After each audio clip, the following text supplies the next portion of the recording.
Hey guys, welcome back to Whispers of History and Myth. Tonight we are drifting into ancient Persia, a world where the shocking was simply normal, silent court rituals, gardens that made their own weather, and roads that thawed in hooves. Let your shoulders drop, let your breath slow, and let the small details do the heavy lifting.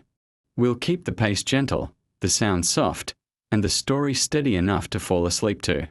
If this quiet journey helps you rest, don't forget to subscribe for more long, soothing history nights. If you gather together the small scenes we've walked through, doorways that pour water before questions, markets that balance by weight before pride, roads that think in hooves, gardens that govern heat with shade, fires that refuse smoke, scripts that translate instead of conquer, you begin to see the outline of something larger than custom. The shocking things that were normal in ancient Persia were not eccentricities hung like ornaments on an empire. They were habits, repeatable, teachable, portable. Habits become culture. Culture becomes infrastructure. Infrastructure becomes the kind of peace that stays asleep through the night and wakes early to sweep. Take measurement, for instance. Coins that ring true, scales that settle level, measures that do not change their minds from one stall to the next. Persia's genius was to make fairness boring. Once fairness is boring, trust stops being a luxury good and starts being the air. A trader can cross a mountain and still buy sandals without learning a new arithmetic. A widow can receive rations because the ledger remembers her even when people forget. A satrap can plan a bridge not as a miracle but as a Tuesday with good carpenters. The shock is how much of life becomes gentle when numbers are honest. Take mercy with procedures. Guest right was not a poem. It was a checklist. Water, bread, rest, then names. Oaths were not theatre. They were contracts with the elements. Fire will not be insulted, water not burdened, earth not wounded, and not lied to. Punishments, when they visited, were aimed at repair. Work paid back, trust rebuilt, community mended by chores that turned shame into usefulness. Courts sat in shade, not to look graceful, but because shade keeps tempers from hallucinating. A harsh law is cheap to write and expensive to live under. A merciful law that works is difficult and therefore priceless. Take administration, the hum under everything. Roads with stations like beads. Inspectors who listen more than they accuse. Ledgers that pay women as easily as men. Seals that let names travel without mouths. The empire declined to be surprised by itself. It counted, checked, posted, and delivered. Neither snow nor rain is a boast others wrote down later. The Persians made it daily habit long before slogans. The result can sound unromantic until you imagine a year without it.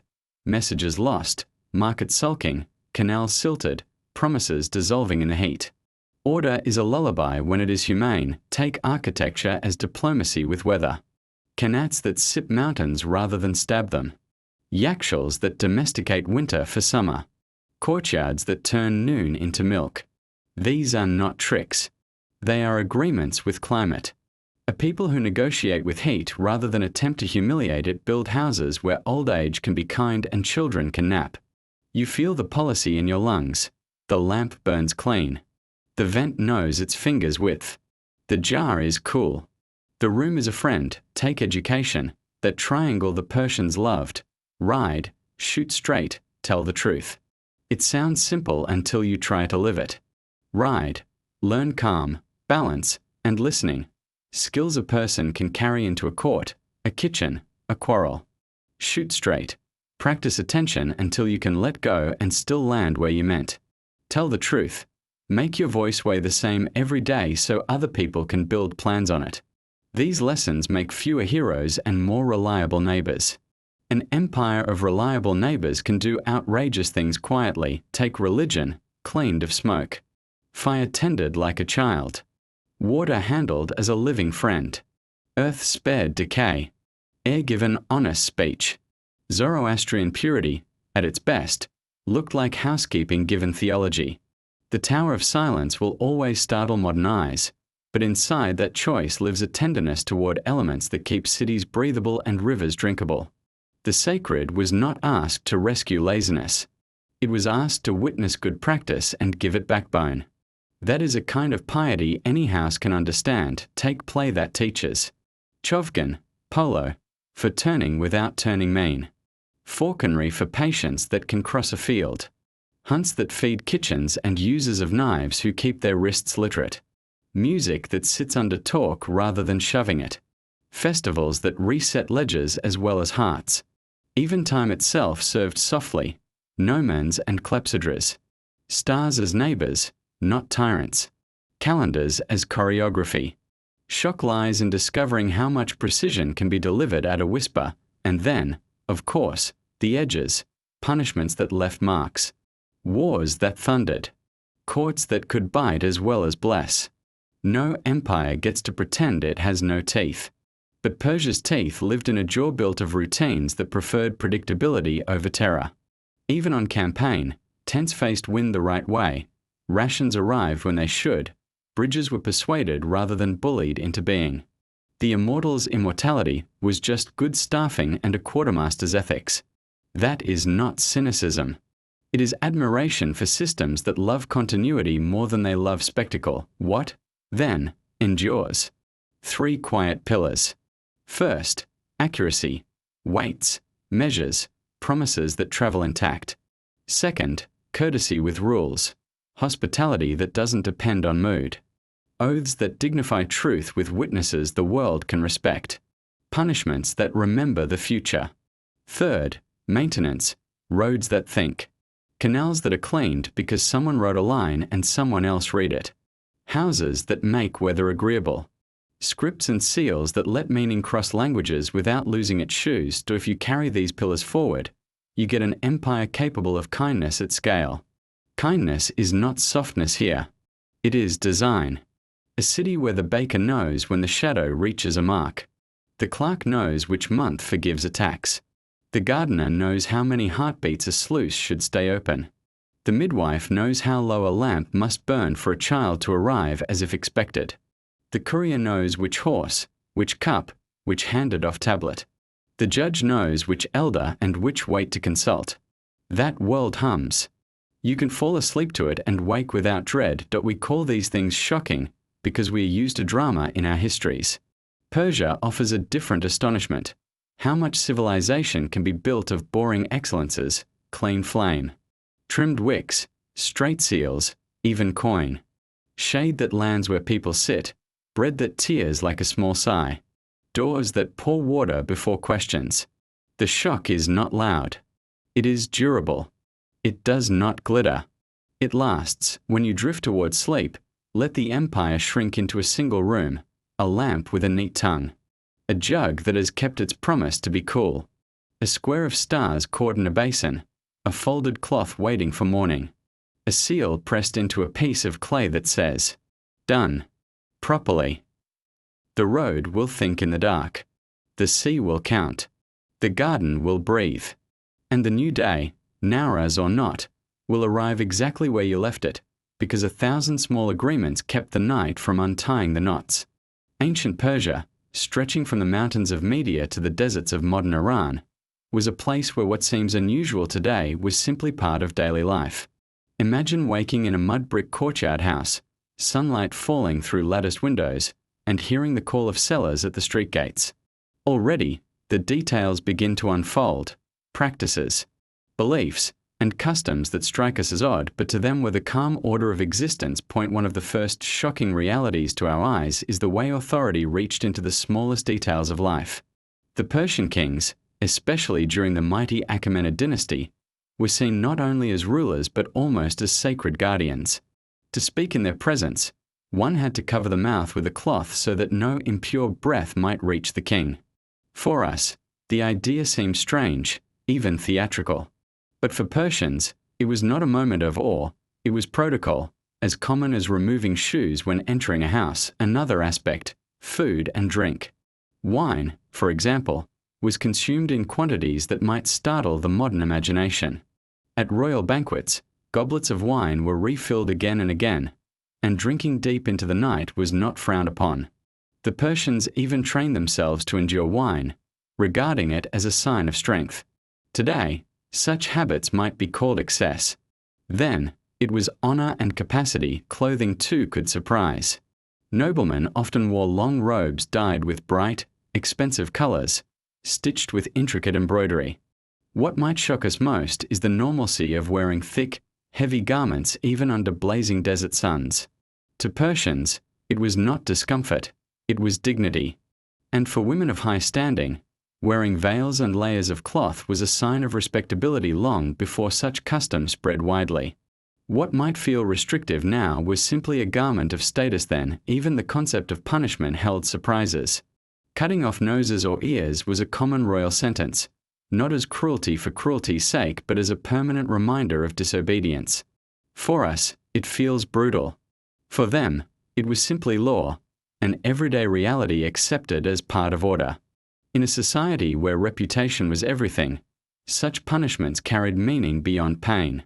They made disloyalty visible to all, yet life was not all severity. Ordinary Persians practiced customs of hospitality that might feel extreme by our standards. A stranger at your door could expect food and shelter, no questions asked, sometimes for days. This generosity was not unusual. It was obligation, woven into the fabric of Persian ethics. A refusal would have been more shocking to them than the endless offering of bread. Fruit and water feels to us through all of these. We see that the shock lies not in cruelty or extravagance alone, but in the quiet ordinariness of it. These things were not spectacles. They were the background music of life in ancient Persia. What jars our modern sensibilities was to them a rhythm so steady it barely merited comment. And in this steady rhythm, the Persian Empire endured centuries, binding distant lands into one order with roads, posts, and the calm weight of traditions that outsiders found startling. And so, when we peer back into those desert cities and palace courtyards, the lesson is simple. What we call shocking today was yesterday's normal. To fall asleep to this thought is to recognize how deeply history humbles our assumptions.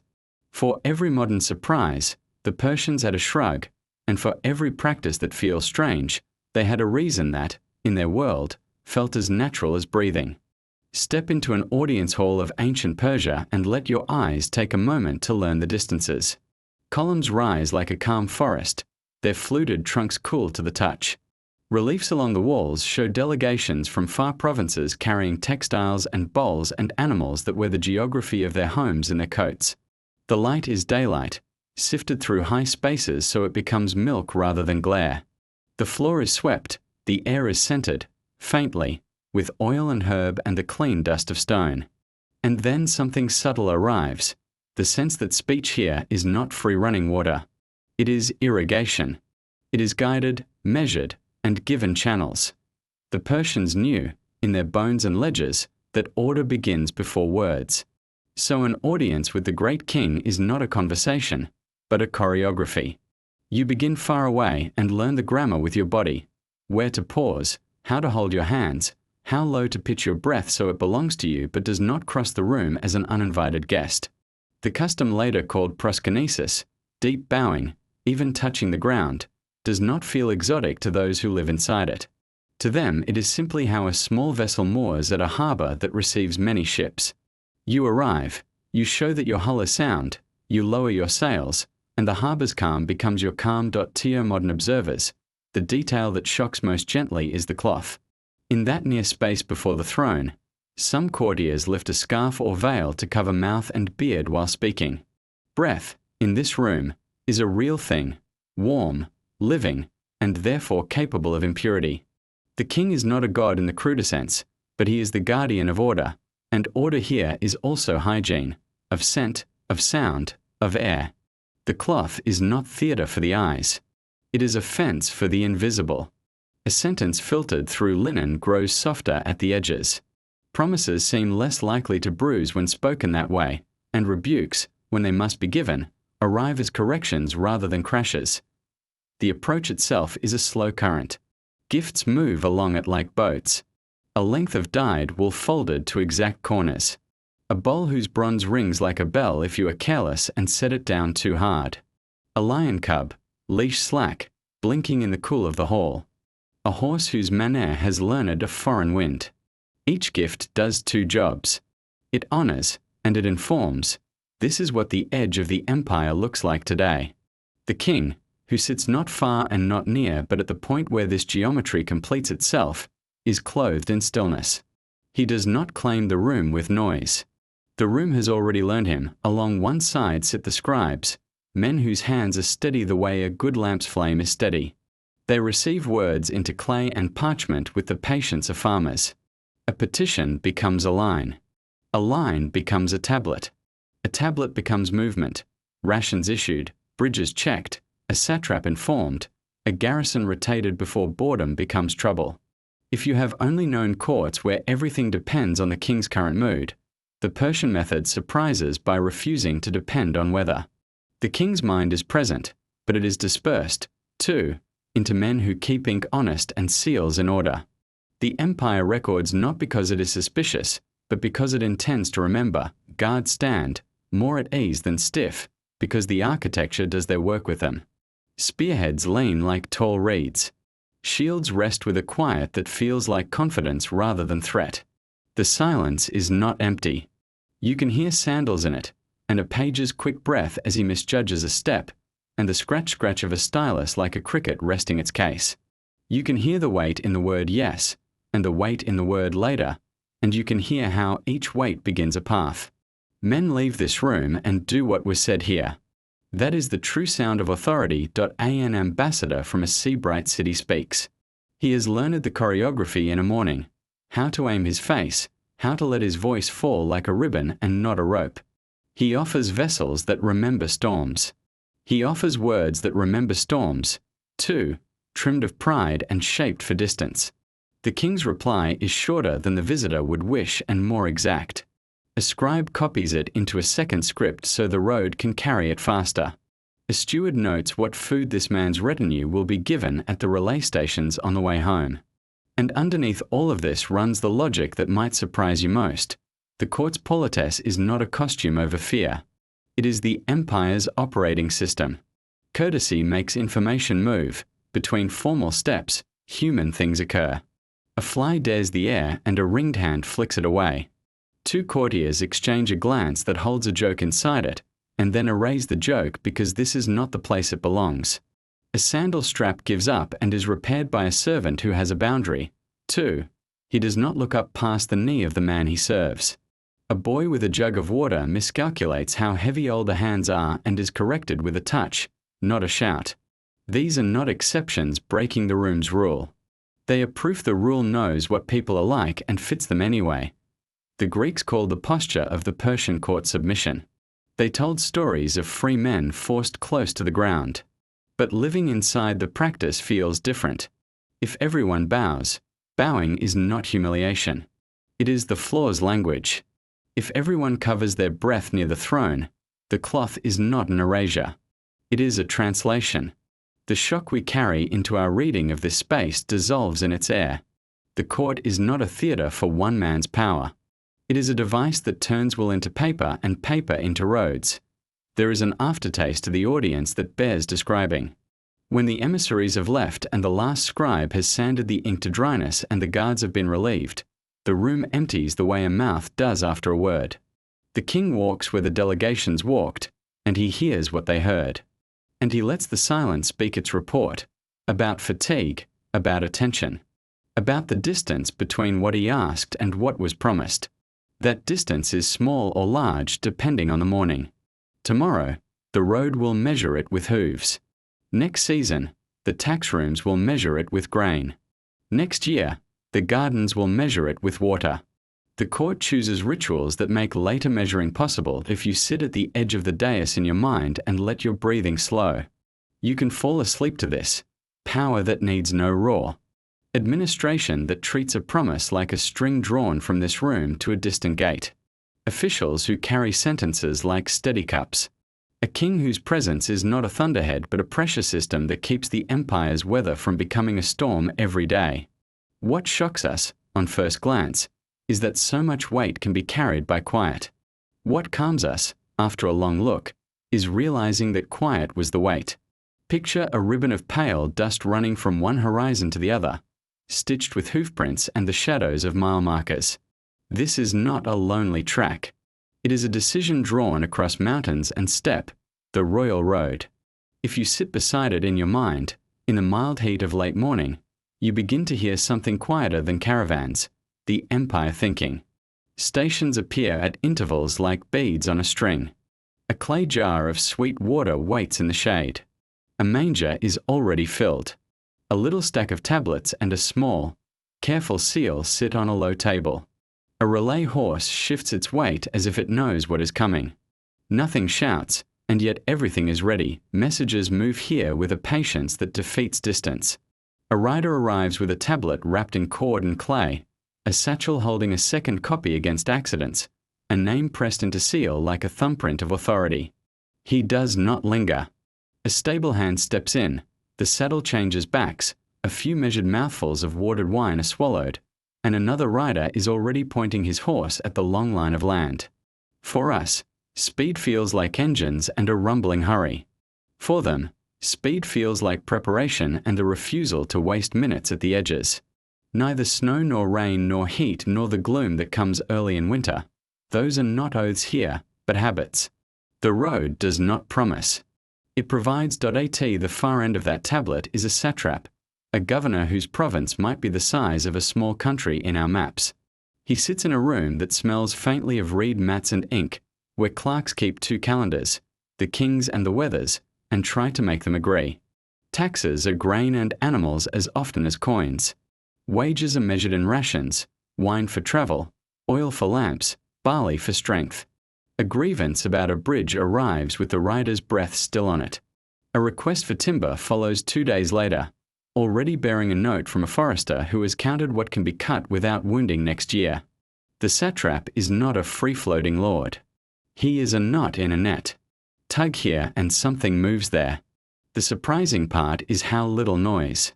The net makes while it works, between center and edge. Moves something softer than law, but harder than rumor, the eyes and ears of the king.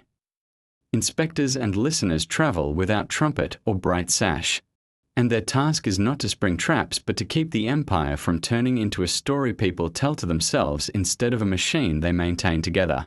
And in that cheats travelers is corrected. An official who grows proud is noticed before pride spills into theft. A garrison grown bored is reminded that boredom is the mother of foolishness. To modern minds, monitoring often sounds like suspicion. Here, it sounds like maintenance.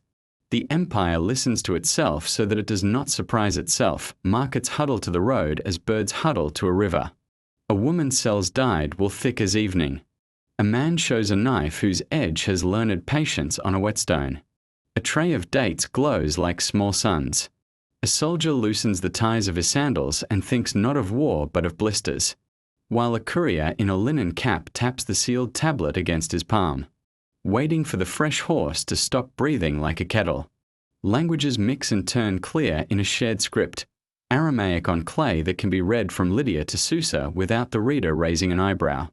Coins pass that hold their weight honestly. When a darrick meets a hand, it says the same thing in every province. This will buy tomorrow the way it buys today. What shocks us, gently, is how much of this life is paperwork and promise rather than sword and spectacle. The Persepolis fortification tablets, dug up centuries later, read like 1,000 small kindnesses of order, women receiving rations for work done. Travelers issued beer and wine scaled to the road they must walk. Teams provisioned to move timber or stone with a fairness that keeps grumbling from turning into refusal. We expect empires to roar. Persia hummed. The hum is what lets a rider leave Susa and be understood when he reaches the sea. Somewhere along the road, a bridge has been sullen, swollen by spring water chewing at its footings. The local keeper sends word. The word becomes a plan before it becomes a problem. Cordage measured, timbers marked with a charcoal X, carts a sign that will not be missed from harvest when they are needed. A small team leaves at dawn, neither heroic nor reluctant, and the bridge is persuaded back into usefulness with wedges, pegs, and practiced hands. The road cannot afford drama. It prefers repairs. Even security here is quiet. Patrols do not thunder. They appear, nod, and pass on.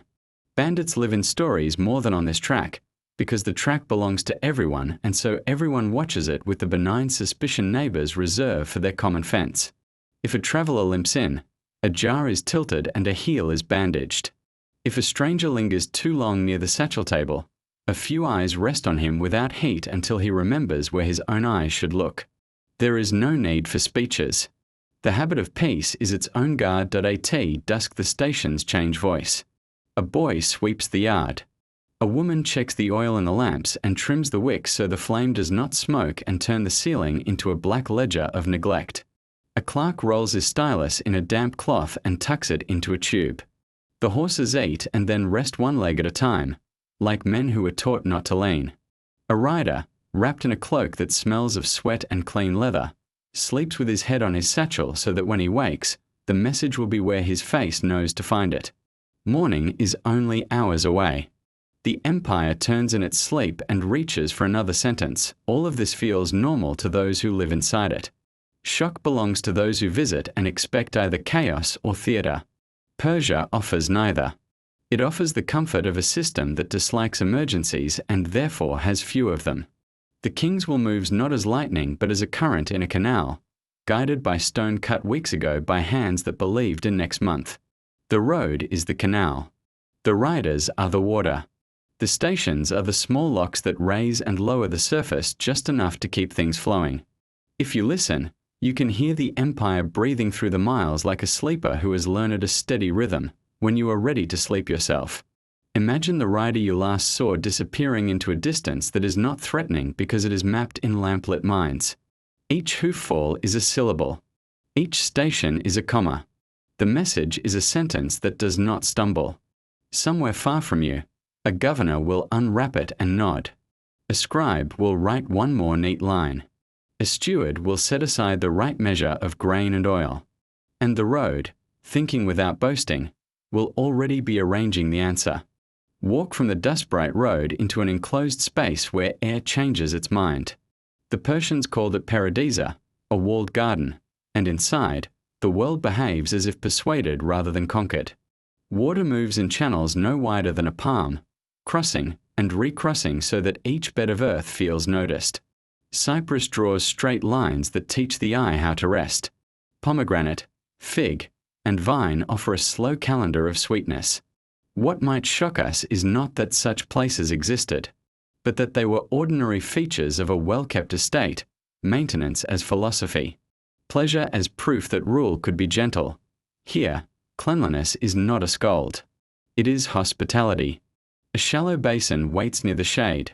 Hands are rinsed with water that remembers rose or myrtle, not to announce luxury, but to make the day friendlier to the skin. A small dish of oil warms by the sun or a quiet lamp.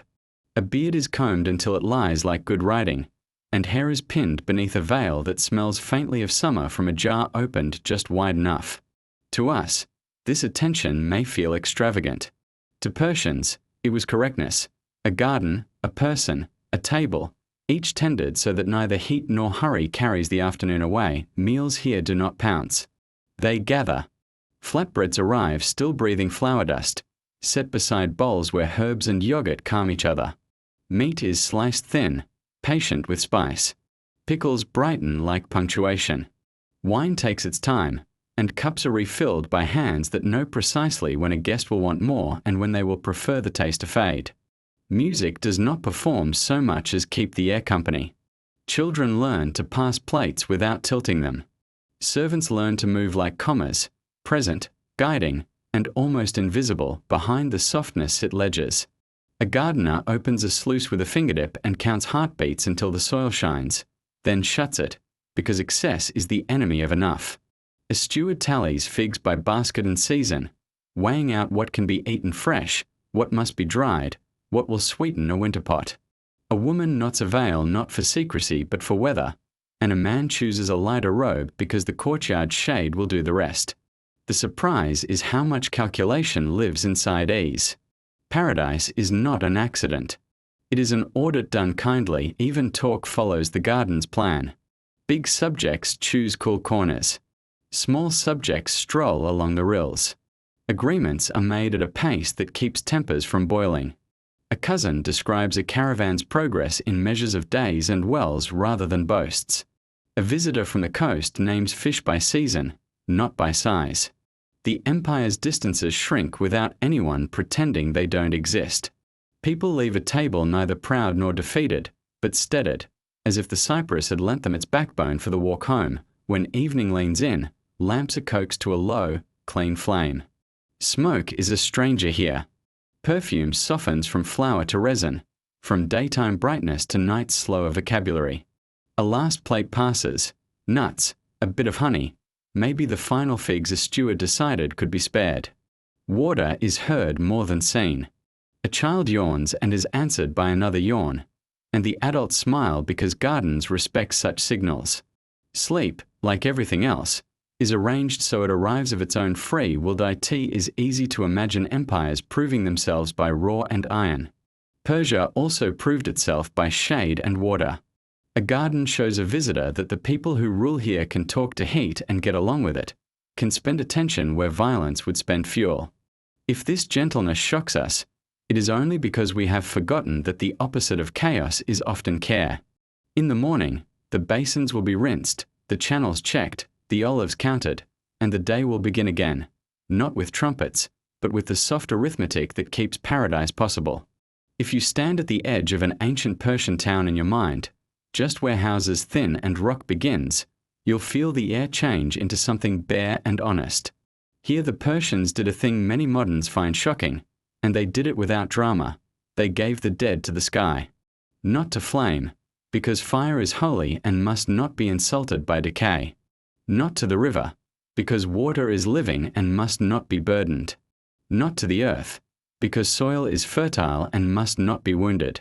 They led the body to height, to openness, to sun and birds and time, and let the world finish the work breath had left undone. Later, outsiders would call the place a tower of silence.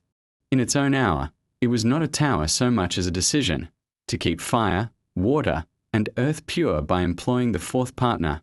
Air purity here is not panic. It is housecraft raised to theology. In a modest home, a lamp's clean flame tells you that the wick was trimmed and the oil strained. In a temple precinct, a fire's steady tongue says that no careless fuel has been fed to it. Water arrives from a clean source and returns to a clean channel. Hands that will touch bread touch water first. Hands that will tend the sick are dried on cloth kept separate for that duty. Each act is small, almost boring. But boredom is a virtue in this arithmetic. A bored ritual is a habit that stays done. Dogs, who keep the night company and listen longer than people can, belong to these rites with a dignity that surprises us. There is Sagdid, the dog's gaze, brought to the still face of the newly dead to mark a boundary that people sense but cannot police with certainty. The animal's honest attention is a guard against what should not cross from one side to the other. In life, too, dogs guard thresholds, the byre entrance, the courtyard gate, the path where children sometimes forget to look both ways. To harm a dog wantonly is not a small wrong. It is a tear in the fabric of the house, a sin that requires mending. A crust shared with a winter dog is religion in plain clothes. The clothing of purity is clean separation. Vessels that have held what should not mingle are retired or remade. Knives that have done one kind of work do not slip into another without witness and washing. Kitchens are maps of permitted traffic. Meat here, grain there, hands washed between, water fetched in a container that remembers nothing but water. None of this makes a meal taste of fear. It makes a meal taste of care. The city breathes easier because its people do not insult the lungs of the world, the river, the flame, the ground, the air. We worry, looking back, that such rules made people brittle.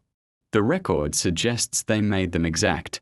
Priests, mobeds, learned the chores of holiness as if they were the chores of a household, because they were. The sacred fire is fed with fuel chosen for its manners. The cloth that covers a vessel knows whether it was meant for oil or for water and does not pretend. Children are taught that fire is not for garbage, water is not for forgetting, earth is not for hiding, each is a living partner.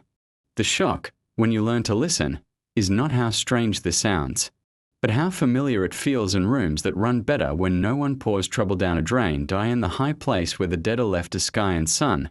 The rites are brisk and tender. The body is washed and born. Lament is not forbidden, but neither is it staged. The priests handle what must be handled.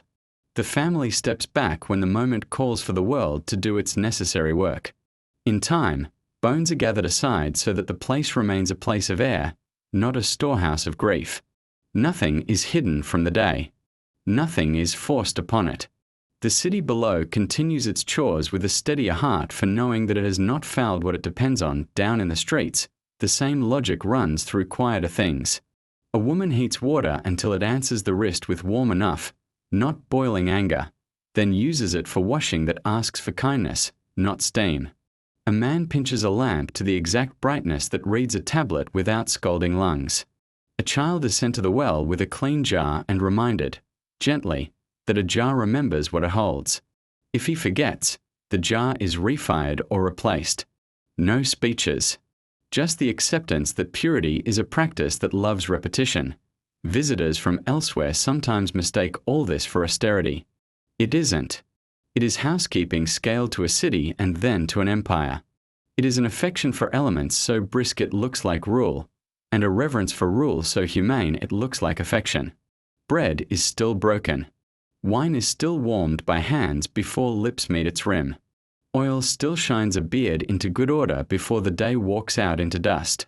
The difference is not in what they do, but in how they refuse to pay for comfort with damage to the sources of comfort. At night. The lamps along the street say what the faith says without a single verse. Burn clean. Share light. Waste nothing. Do not sleep with smoke in your lungs if you can help it. Dogs curl where doors breathe and listen to the town's dreams. The high place keeps its vigil with stars and with birds that know their work. And in the morning, when a woman tips a basin into a gutter and watches where the water goes, she knows she is not emptying a problem into the world. She is completing a loop of respect that if you are falling asleep to this, let the thought be simple. An empire kept its elements like friends. It did not throw sorrow into the river or burn it to ash. It gave sorrow time in the open and then returned to work with clean hands.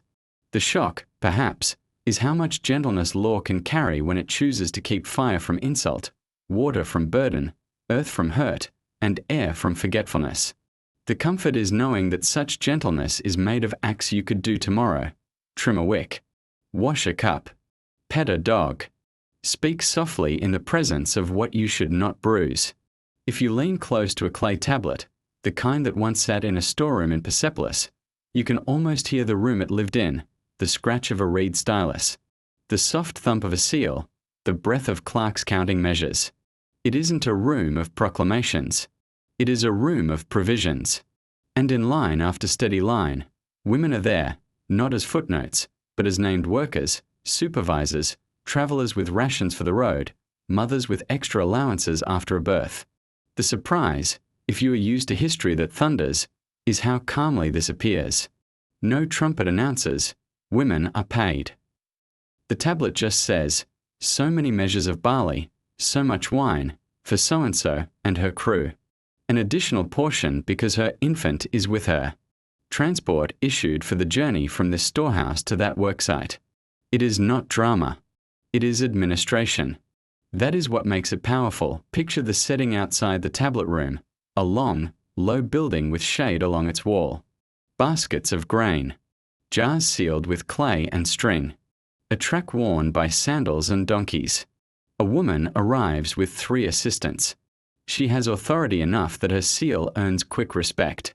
The clerk checks a list, unknots the string around a jar, pours a measured ration into smaller vessels that will travel.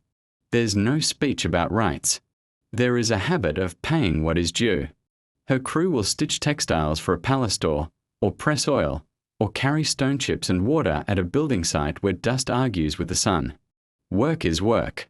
The ledger is where fairness lives. Some tablets elevate this quiet into something even more formal. Women listed as overseers, responsible for other workers, men and women both. Their names sit in the same ink and the same hand as male supervisors. The amounts beside them are not patronizing. They are proportional to responsibility, to season, to distance. If a team must travel, the ration includes wine and beer because the road costs the body more than a bench does. If a woman has recently given birth, the ration acknowledges the fact without sentiment. Extra measures, extra time. The empire's mind, in these tablets, is practical and, by being practical, humane. The world around this practice gives it context. Markets hum. Caravans arrive with dyed wool, bright stones, bundles of reeds. A satrap's clerk answers to a central office, but the local woman who manages a storehouse answers, most days, to the task in front of her: count well, issue fairly, record faithfully. She is not imagined as a symbol. She is imagined as competent. If she is incompetent, the road of information that runs through the empire will notice and replace her. But the default is not doubt. The default is trust that the person with the seal knows her work. T home. The same steadiness extends into chores that look modest and are anything but. Bread only rises if someone learned the temperature of a courtyard wall in late morning, the way shade behaves at noon. The difference between water that feels cool and water that is ready. Oil only clarifies if poured at a rate the lamp thanks with a clean flame. Children only thrive if the rations issued publicly become meals privately, bowls that hold enough, with a little left for illness and guests. Women's labour marries the empire's arithmetic to the house's weather. Ledgers and kitchens learn each other's manners. Travel changes the view again. Along the royal road, the posting stations don't only serve couriers and officials. They also shelter working parties with legitimate seals, women among them, who move between sites. A clerk at a way station reads a tablet, warms his palm over a lamp, and says, 2 measures for each, plus oil. Keep your seal clean. The road's hospitality isn't romance. It's infrastructure. If the empire wants textiles delivered before the rainy month, the women who supervise the looms must eat now, and must sleep under a roof tonight, and must have a jar that won't leak its contents into dust. That jar has a line on a tablet somewhere. A boy will carry it out with both hands. He will not think of policy. He will think of not dropping it. That is how large systems become real. Law runs under this, not as a club but as habit. Property can pass in ways that include women. Contracts can be witnessed by them. In one district, a widow appears not as a sadness but as a signature, the person who receives an allotment and directs its use because her household depends on her choices. No one in the record pauses to explain why this is shocking or not shocking. The line is written. The seal is pressed. The next name waits. The result is a society that feels less like a brittle hierarchy and more like a mesh. Forces distributed. Competence acknowledged. Oversight steady. Outcomes legible if you listen long enough to these rooms. Storehouses, kitchens, markets, way stations. You begin to hear a kind of chorus. Women's hands and men's hands doing necessary things without needing to announce their philosophy every morning. There are frictions. A jar cracks. A clerk miscounts. A foreman arrives late and is corrected with a note that travels back to his superior. But the correction is the point. The system expects mistakes and has a way to absorb them. The presence of women in that system is not an exception that must be defended. It is a component that must be supplied in a garden at day's end. The arithmetic of the tablets arrives at a table as food and rest. A supervisor eats with her crew. She is tired in the useful way work makes you tired. Mind humming, hands clean, something left for a song before sleep. Tomorrow's ration is a thought, not a worry.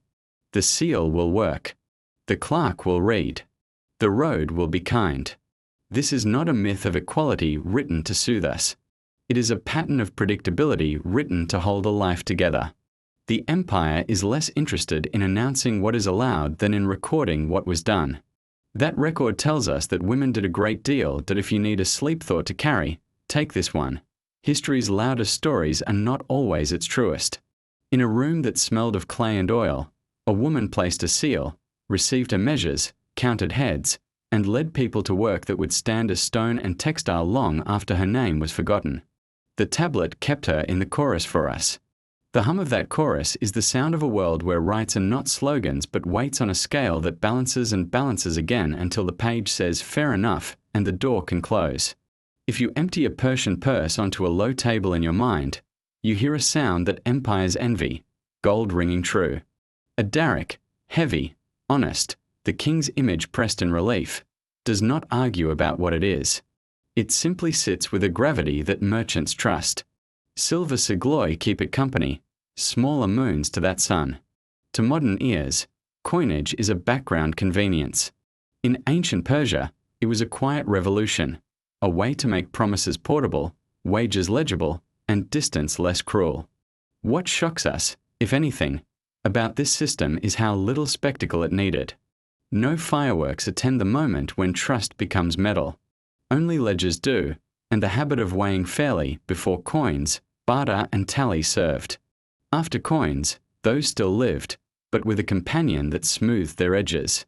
A caravan might be paid partly in grain, partly in cloth, and then, when speed mattered, in stamped gold that needed no translation. A satrap issuing pay to a mixed team, stonemasons from here, reed cutters from there, women driving looms in a shaded hall, could settle accounts with rations and coin together, each suited to a season. The coin did not erase the world's textures. It made them easier to braid. A man could buy sandals in Sardis with what he'd earned in Susa. A woman could save for a dowry without watching stored grain try to become a creature in the night. Behind the coin stood measures, those quiet rulers of fairness. A standard weight on an official scale has a personality, dense, unyielding, never in a hurry. Clerks learned to test balances by touch and sound. Grain poured into a marked vessel made a note against the clay, a shush that told the ear whether the measure was level. Oil read the world in glints at the lip of a jar. A clerk knew the difference between full and correct. In markets where many languages argued gently about price, the language of weight and measure cut through with a dignity that even a stranger recognized. A derrick said, "Tomorrow will answer as today did." A standard measure said, "Your portion is real receipts," that most sleep-inducing of documents become, in Persia, the plot. The Persepolis fortification tablets again whisper their patient story. Who received what, for which task, at which station, in which month? Whose seal says so? Which god's month name the scribe used to fix the line in time? Wine for road teams. Barley for women weaving. Beer by the path station because water ran thin that week and everyone remembered what thirst does to judgment. The empire didn't attempt to be fair with a speech. It attempted to be fair with arithmetic, and then kept the sheets, taxes, too, followed this quiet logic. A province rich in pasture-sent animals and wool. A wooded region sent timber. A port sent coin and fish and a ledger of ships. No satrap was expected to turn his mountains into fish. The road ran through difference instead of trying to flatten it. But every satrap was expected to turn his difference into legible contribution, and to do it on time. That demand, be particular, but be exact, produced a style of rule that looked shockingly modern, outcomes tracked. Inputs varied, schedules kept, inspectors listening. There is an ethics inside all this counting that deserves its own breath. When weights are honest, haggling is a game with rules instead of a war without them. When measures are known, the poor know what they will receive and the powerful know what they must not take. When coin holds its value, a long plan, marriage, apprenticeship, a roof, can be made without consulting the gods for every step. The Persians did consult gods, of course, but they also consulted scales, and the scales god is routine. That routine, multiplied across provinces, is how the empire built roads you could fall asleep beside without worrying that morning would wake you in a different price, even punishment. When it visited this realm, spoke in ledgers. A corrupt measurer could be stripped of his post and of the weights he abused. A merchant who shaved coin learned that the shaved world would shave him back. But such cases are rare in the surviving papers not because vice was scarce but because an honest system bores villains. Drama seeks stages. The Persian marketplace offered counters, receipts, and men and women who knew, by the feel of a good jar in the hand. That cheating would be louder than it was worth. Walk through a midday bazaar in your mind and watch how the order hides in small moves. A woman tips a basket and counts pomegranates. The vendor places one more without being asked because the weight said so, and neither of them thinks it saintly. A boy tries a scale with a mischievous finger. His mother taps his wrist and he grins and then learns the better pleasure of seeing the beam settle true. A money changer bites a silver piece lightly, not for spectacle but because teeth have never lied to him about softness. A scribe records a loan with a witness mark that means the matter can sleep until harvest. Coins travel beyond markets, into temples and gardens and barracks. A priest counts offerings not to hoard but to budget incense and oil for the months when caravans thin. A gardener pays laborious at the end of a long hot day with a mix of coin and dates, because the body needs both currency and sugar to keep its temper. A captain, reluctant to let silver slosh among bored men, converts some pay into measured wine and a schedule of leave that keeps edges from fraying. Everywhere, the coin cooperates with other measures. It does not try to replace them at dusk, when awnings come down and shutters tilt. The last sounds are soft arithmetic, the slide of a weight back into its drawer, the chink of coin into a jar whose bottom is more familiar than a friend's laugh, the scratch of a stylus finishing a line with a tiny flourish. A city closes itself with math, not the kind that dazzles, but the kind that lulls, the kind that says, "Tomorrow we will do this again, and it will be close enough to today to feel safe." If you need a sentence to sleep on, let it be this: Persia discovered that the opposite of chaos is not force, but measurement. A coin you can trust, a scale you can watch, a clerk who writes what happened instead of what was supposed to happen. These make shock unnecessary. They make surprise rare. They let a farmer walk into a city with a bag of grain and walk out with shoes. Salt, a small silver promise for later, and the feeling, quiet, ordinary, precious, that the world will still be itself in the morning. If you want to understand a people without asking them a single question, watch what their cloth is doing. In ancient Persia, clothing was not a costume for festivals. It was a language that spoke to climate, status, work, and courtesy. Step into a sunlit street of an Achaemenid city and let the colors arrange themselves. Long robes breathe like calm waves. Sleeves carry the day's patience. Belts say whether a person expects to climb a ladder or to sit at a tablet. Veils and hats are not arguments. They are agreements with sun and dust. To Greek eyes, much of this looks shocking. To Persians, it was simply good manners worn on the body, begin with layers, because the land insists on them. Desert noon and evening are different countries. A linen undertunic keeps the skin honest. Over it, soft wool, sometimes fine as a whisper, sometimes stout for work. For riding in cold mornings, trousers, yes, trousers, wrap the legs. Greek riders blinked at this and made jokes. Persian horsemen smiled and kept their knees from chafing. Over all, a Candies or wide-sleeved mantle could be worn two ways: sleeves free for ceremony, or slits used as armholes when the hands must work.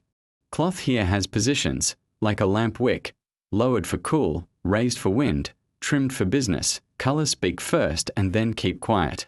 Madder gives its many reds: brick, pomegranate, rust. Weld and saffron make yellow that reads as warmth at a distance. Indigo cools a robe to evening. For high station, deep blues and purples carry expense without shouting. Embroidery follows the edge of a sleeve like a well-chosen sentence ending in a period, not an exclamation mark. A robe's hem tells where it has walked. A cuff stain confesses dyeing or cooking or ink. Nothing is wasted, not even a mark. It becomes a biography the body wears without fuss. Veils, to our age, arrive loaded with debate. In Persia they were many things at once: weather, modesty, status, privacy, fashion. A light veil keeps dust from the mouth in street wind. A heavier one softens attention in the court. For women of rank, veiling reads as dignity. For women at work, the same cloth becomes a head wrap to pin hair back and shade the eyes. What shocks us, the assumption of veils as a single symbol, melts in use. A veil's duty is as varied as a belt's, sometimes ornament, sometimes tool. Men, too, cover, felt caps, soft tiaras, kidaris, wraps that spare the scalp and tame sweat into good behavior. Perfume belongs to clothing the way vowels belong to words. A robe brushed with a hint of myrtle or rose answers heat more kindly. A beard oiled with a resin that remembers cedar behaves itself under the sun and between fingers. Combs of bone and horn polish hair smooth so dust is less to cling to. A signet ring carries work in its face, pressing seals on string and clay. Bracelets flash only when hands move, which is to say, when life is happening. Jewelry is punctuation, more comma than trumpet. Shoes are soft, turned leather, because roads forgive more when souls can feel them. For soldiers, scale armor rides over wool. For hunters, a quilted jacket carries warmth without asking a blaze to grow large. For officials, the robe hangs in a way that tells you writing will be done today. Tailors cut with memory, seams set where a spear's shaft won't rub, gussets under arms for reach. Hems that float just above the dust when a person is unhurried and show the ankle a little more when they are late. Laundry is a choreography of restraint. Water warmed enough, not boiling, to keep fibers brave. Ash and clay powders do their quiet chemistry. Garments are pressed, not wrung, and dried where sun is a partner, not a bully. Wool keeps its lanolin because impatience has never knit a better fiber. A robe hung in patterned shades smells like a room you want to sit in. Linen sighs when it's folded. A felt cap, reshaped over steam from a small pot, dries to the head it serves. No one calls this a ritual. They call it Tuesday. Cloth is also law you can touch. At court, a long sleeve says, "Hands will not snatch." In markets, a pinned shoulder says, "I'm here to lift." On the royal road, a traveller's belt carries a knife and a little pouch because eating and sealing are as likely as fighting. In the temple precincts, clean white speaks a vocabulary of care. No soot, no grease, no sour. A scribe's sleeve remembers ink and keeps it off the robe's edge with a fold learned from an elder. What shocks us? Clothes as rules. Felt to Persians like courtesy made visible. Men's grooming is part of the garment. A beard rounded to a slow curve reads thoughtful. One squared and neat reads official. Moustaches sit like accents. The Greeks teased Persians for this care and then adopted the combs and oils when dust taught them its blunt lessons. Women, meanwhile, ran a private grammar of pins and veils and braids that could loosen at home without erasing their day's story. Children learned early that cloth has moods. Don't yank a damp sleeve. Don't fold hot linen. Never set a perfumed veil too near a lamp that will crave its scent and keep it. Clothing also keeps time. Festival hems show gold thread seldom. Work hems show repairs often. In winter, darker wools. In spring, linen that remembers wind. Nowruz, the new year, arrives with a robe a shade cleaner, a veil a stitch newer, a belt replaited, and sandals that have had their ties oiled into obedience. Coins shine from a purse that has learned the shape of the hip. A signet ring's face is wiped on cloth that smells of citrus. Everything is both old and young at once, as people are in their better hours. That if there's a corner where shock hides, it is this: how practical dignity looks when you stop expecting it to peacock. Trousers under robes. Veils used like tools. Perfume that admits it is also hygiene. Colors that flatter the eye and instruct the sun. In a world with little glass and much brightness, cloth becomes lens and lens cap, filter and flag. It teaches the day what kind of day it will be. It arranges the body so work can happen and rest can feel earned. It turns status into silhouette and weather into advice, and at night, all this talkative cloth goes quiet. Robes folded by habit become clean lines at the edge of a mat. A belt sleeps in a shallow bowl beside a signet ring. A veil hangs where its scent can soften, not sour. A cap sits like a thought waiting to be put on again. The lamp's tongue lowers. The fibers rest and forget sweat without forgetting shape. Morning will wake them, and they will wake the day. That if you need a sentence to drift on. In ancient Persia, clothing was not a performance. It was competence, comfort, and courtesy stitched together. What shocked outsiders was how gracefully it refused to choose between beauty and use. The Persians declined the argument and wore both.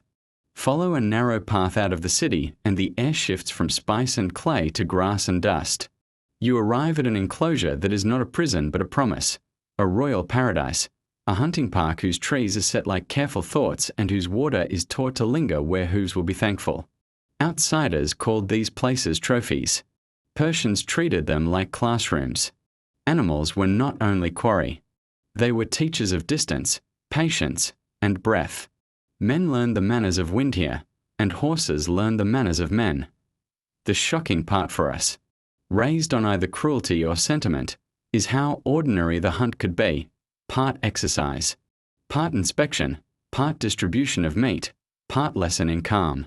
At dawn, grooms walked among horses whose coats had memorized the night's chill. Leather creaked softly as saddles were checked. Girth sang a low note when tightened correctly. A falconer tested a hood's fit with 2 fingers.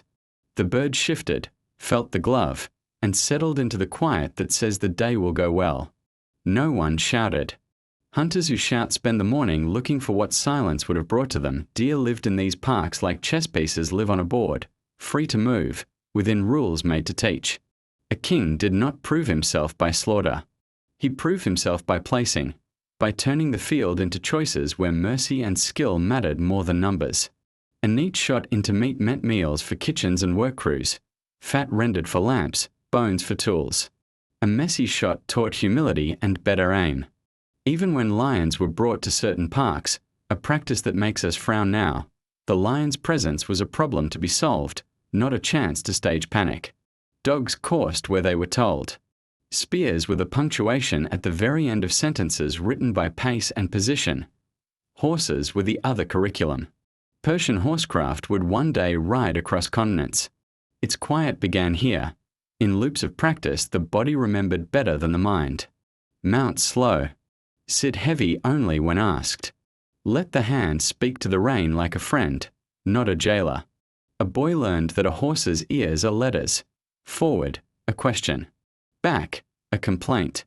Flicking, a gossip of flies and patience. A girl learned to tighten a girth to the breath, not the rib. The stable's courtesy spilled into the park. The park's courtesy returned to the stable at dusk. Falconry made the air part of the hunt. A small bell spoke from a wrist. A hood lifted. A heartbeat stretched thin over distance. And then the line between ground and sky snapped tight when wings leapt into a math of angles your feet would never learn. The bird's cry was not for drama. It was for position. A hare learned the shape of its luck. A handler, running with the loping gait that keeps lungs honest, kept the leash of attention between glove and bird even when they were far apart. Later, in shade, the beak picked meat from a hand with a politeness only long companionship makes, and then there was polo, older than many expect, softer than modern crowds would prefer, and perfectly Persian in how it married play to practice. Chovgān, they called it, riders with mallets, a ball that begged for lines, teams that learn how to turn without turning mean. A satrap who played badly learned to govern better. A prince who hogged the ball learned he would lose the field when it mattered. Horses here experienced joy that looked like pride. A good run, a deft stop, a clean pivot that made dust bloom like flowers. Spectators were close enough to see faces, far enough to be safe, and they commented in the low. Warm tone you use for food that pleases you without surprising you rudely, feasting followed.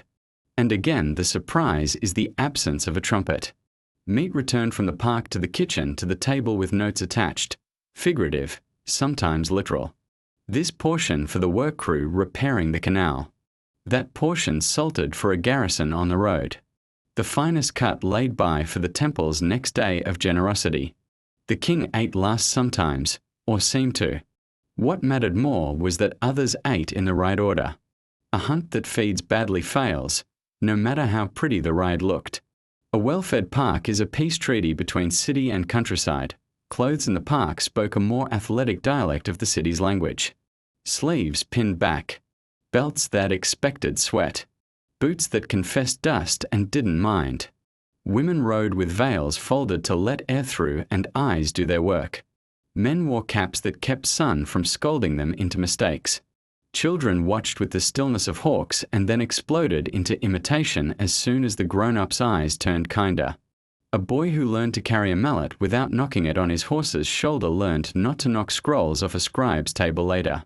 A girl who could sit a horse through a pivot could sit through a petition without showing what her stomach felt. Law came into the park as lightly as shade.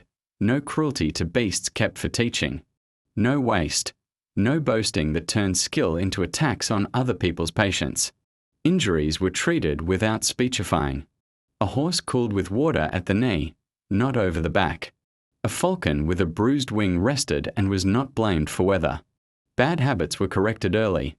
Dog handlers praised for a quiet whistle, rebuked for a shout that flustered prey and partner alike. The king's presence did not turn instruction into punishment. It turned instruction into culture. The park also inspected power. A man who handled a horse harshly would likely handle a steward badly. A prince who passed meat to a groom unasked would likely pass coin to a builder on time. An official who lifted his mallet when the play was dead would likely lift taxes when the reason was gone. The field remembers who you are. The empire wanted leaders whose wrists could guide and release. Not only grip at dusk, voices lowered. Dogs yawned the day out of their bodies. Falcons slept with their hoods on like monks consenting to darkness. Horses stood hipshot, eyes half closed, as water ticked into a trough. A boy swept the mallet heads with a bundle of reeds so dust wouldn't harden into tomorrow's chafing. A girl counted the balls back into a basket and noted the missing one without panic.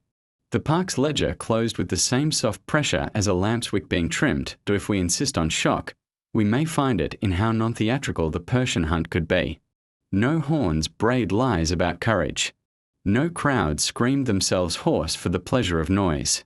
The hunt existed to make other parts of life steadier, bodies fit, animals respected, meat distributed, tempers trained to turn when asked. Polo existed to teach leaders how not to be the only player on the field. Falconry existed to teach patience you could feel in your bones.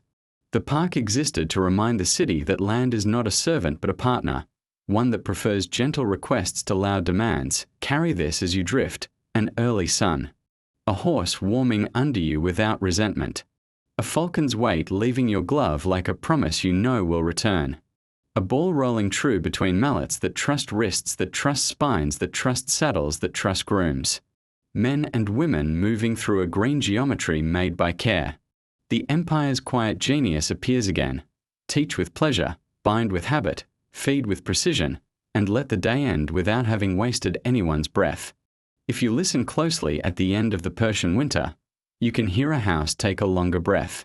Dust is coaxed from corners with a patience that sounds like soft rain. Mats are lifted and beaten where the breeze is kind. Jars are checked, lids renewed, wicks trimmed to their neatest tongues. The year is about to turn, and in ancient Persia this was not a single shout but a series of careful nods. Nowruz, new day, arrived as work done well, as room set in order. As people stepping through thresholds with manners so tidy that the season itself seemed to stand up straighter. The shock for us, perhaps, is how quiet the festivities could be in their bones. Before public joy came private housekeeping, clothing mended, hems restitched, belts replatted, sandals taught to behave with a smudge of oil.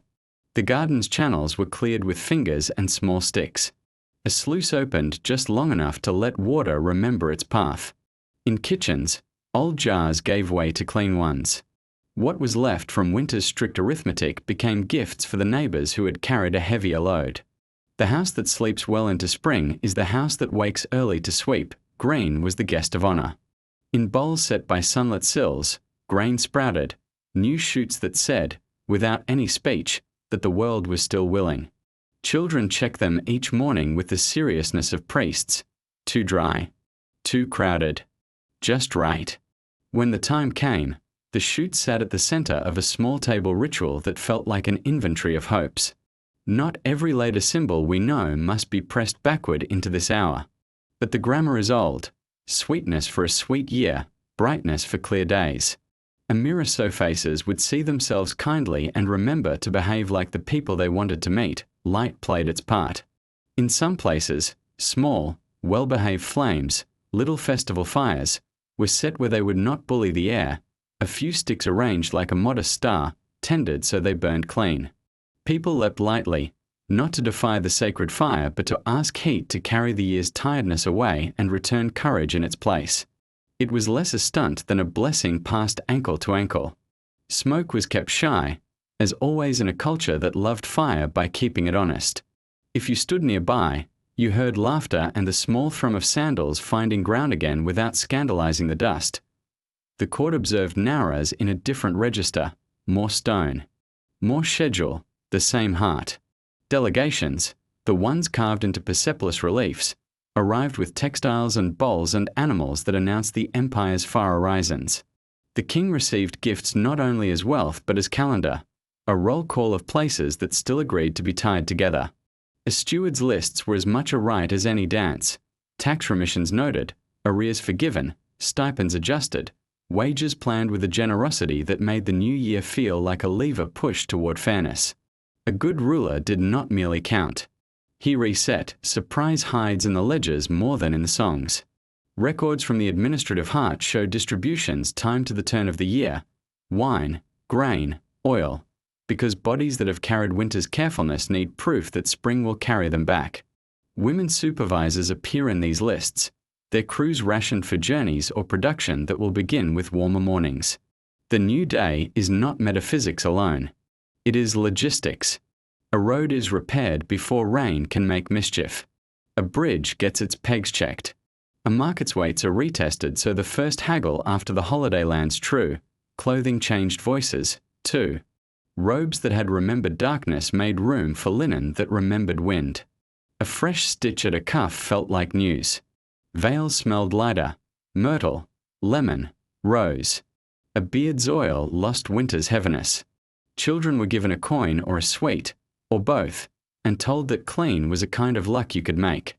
The city's color shifted without argument, as if someone had quietly turned a dial from ember to dawn dirty the threshold of temples and fire halls. Reverence slowed to let accuracy go first. Sacred fires were tended with the same care as yesterday, but worshippers brought the tone of a first page, the willingness to begin again. Priests spoke less about fear than about keeping water sweet, flame clean, earth uninsulted, air unburdened. If a ritual included the dog's honest gaze, it was a reminder that the year should be watched by eyes that do not flatter. If an offering was made, it matched means. Generosity measured itself so it would last beyond the afternoon. Music played at a pace that let talk live inside it. A drum agreed with feet. A reed pipe shaded the edges of words without stealing them. Dancers did not trample anything that could not recover. Grass, feelings, children's naps. In houses, an elder told a short story at dusk, remembering last year's mischief and this year's vow.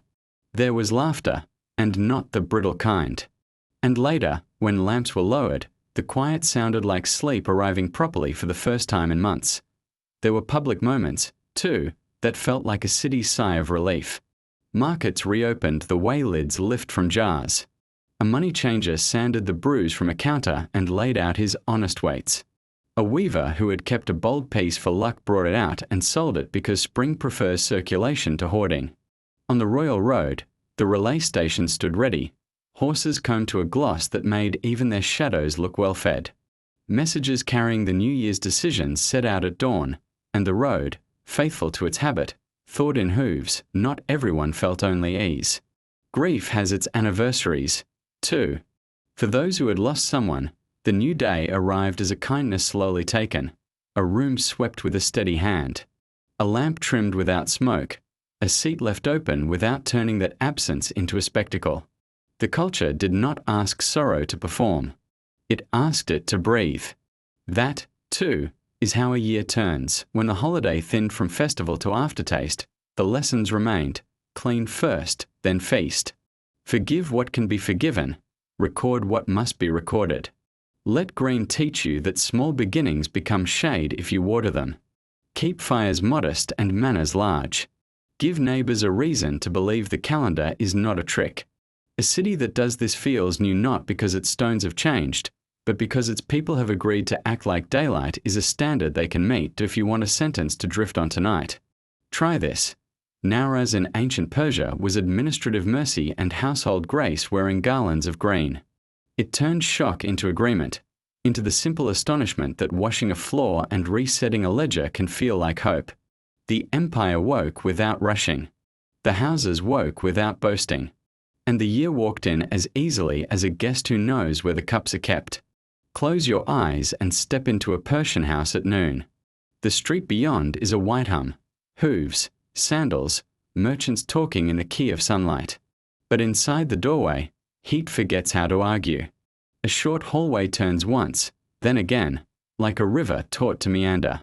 The turn swallows glare, the threshold swallows noise. You come out into a courtyard where shade is not an accident but a craft. A narrow basin holds a line of sky. A canvas or reed screen drapes from beam to beam, straining the day into milk. The shock, if there is one, is that the house feels like weather. It cools you not with a machine, but with manners.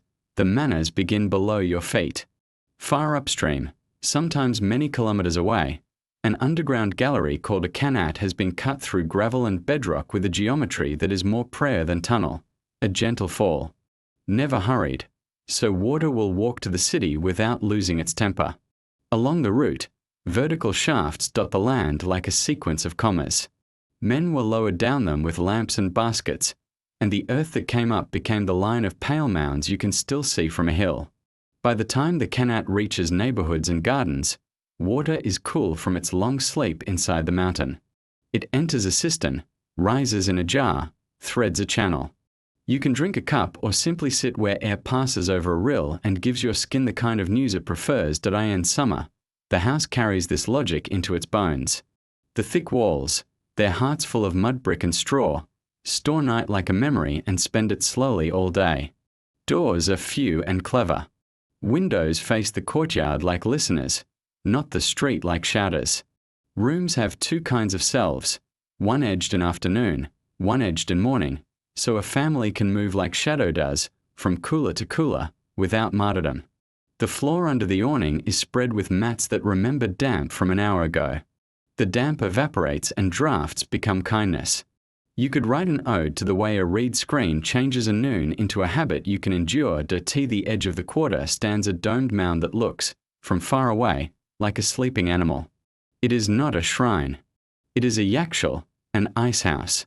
In winter, when night shows its old teeth, water is drawn into shallow pools and allowed to freeze, cut into slabs, and slid into the yakshal's throat.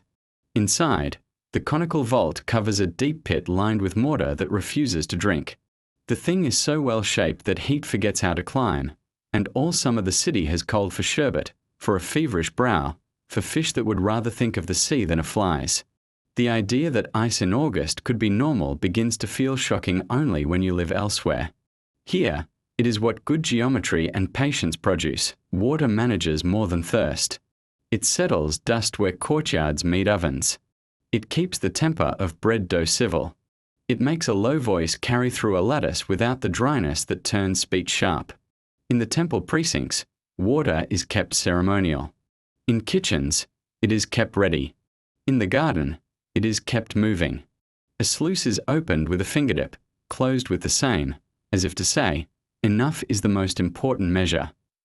Children learn early the feel of enough, when the jar is heavy but not cruel, when the basin shines but does not spill, when washing becomes waste. The city breathes better because it is watered by hands that were taught not to brag. People shape themselves to this craft the way cloth shapes to the body. Morning tasks belong to deeper rooms. Afternoon belongs to awnings and the courtyard's edge. Night belongs to roofs where sleep can see constellations. A lamp sits where it will not quarrel with the air. A narrow stair curls to the storage loft where jars are cool and patient. The cook chooses a pot with a mouth fitted to the flame's language. The flame answers without smoke. A boy carries a jar on his hip the way he will one day carry a baby. A girl counts cups with a thumb and does not mistake the sound of half full for full. The house is teaching them both citizenship. Administration, always nearby in Persia, meets this domestic weather respectfully. The qanat has an owner or a guild. Shares in its flow are allotted like time slices or loaves. A scribe records who will draw at what hour on which day, and the record is not mere bureaucracy, it is a peace treaty in clay. If a channel grows sullen with silt, men are hired, paid in measured wine and bread, to go down and persuade it back to gratitude. The city that drinks together writes together. So much flow to this block. So much to that garden. None to the street where waste has been seen. Shock belongs to those who expect all water to be a common shout.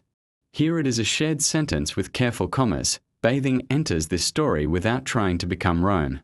There are no great halls of steam.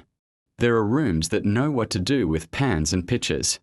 In a respectable home, bathing is a chore sweetened by habit.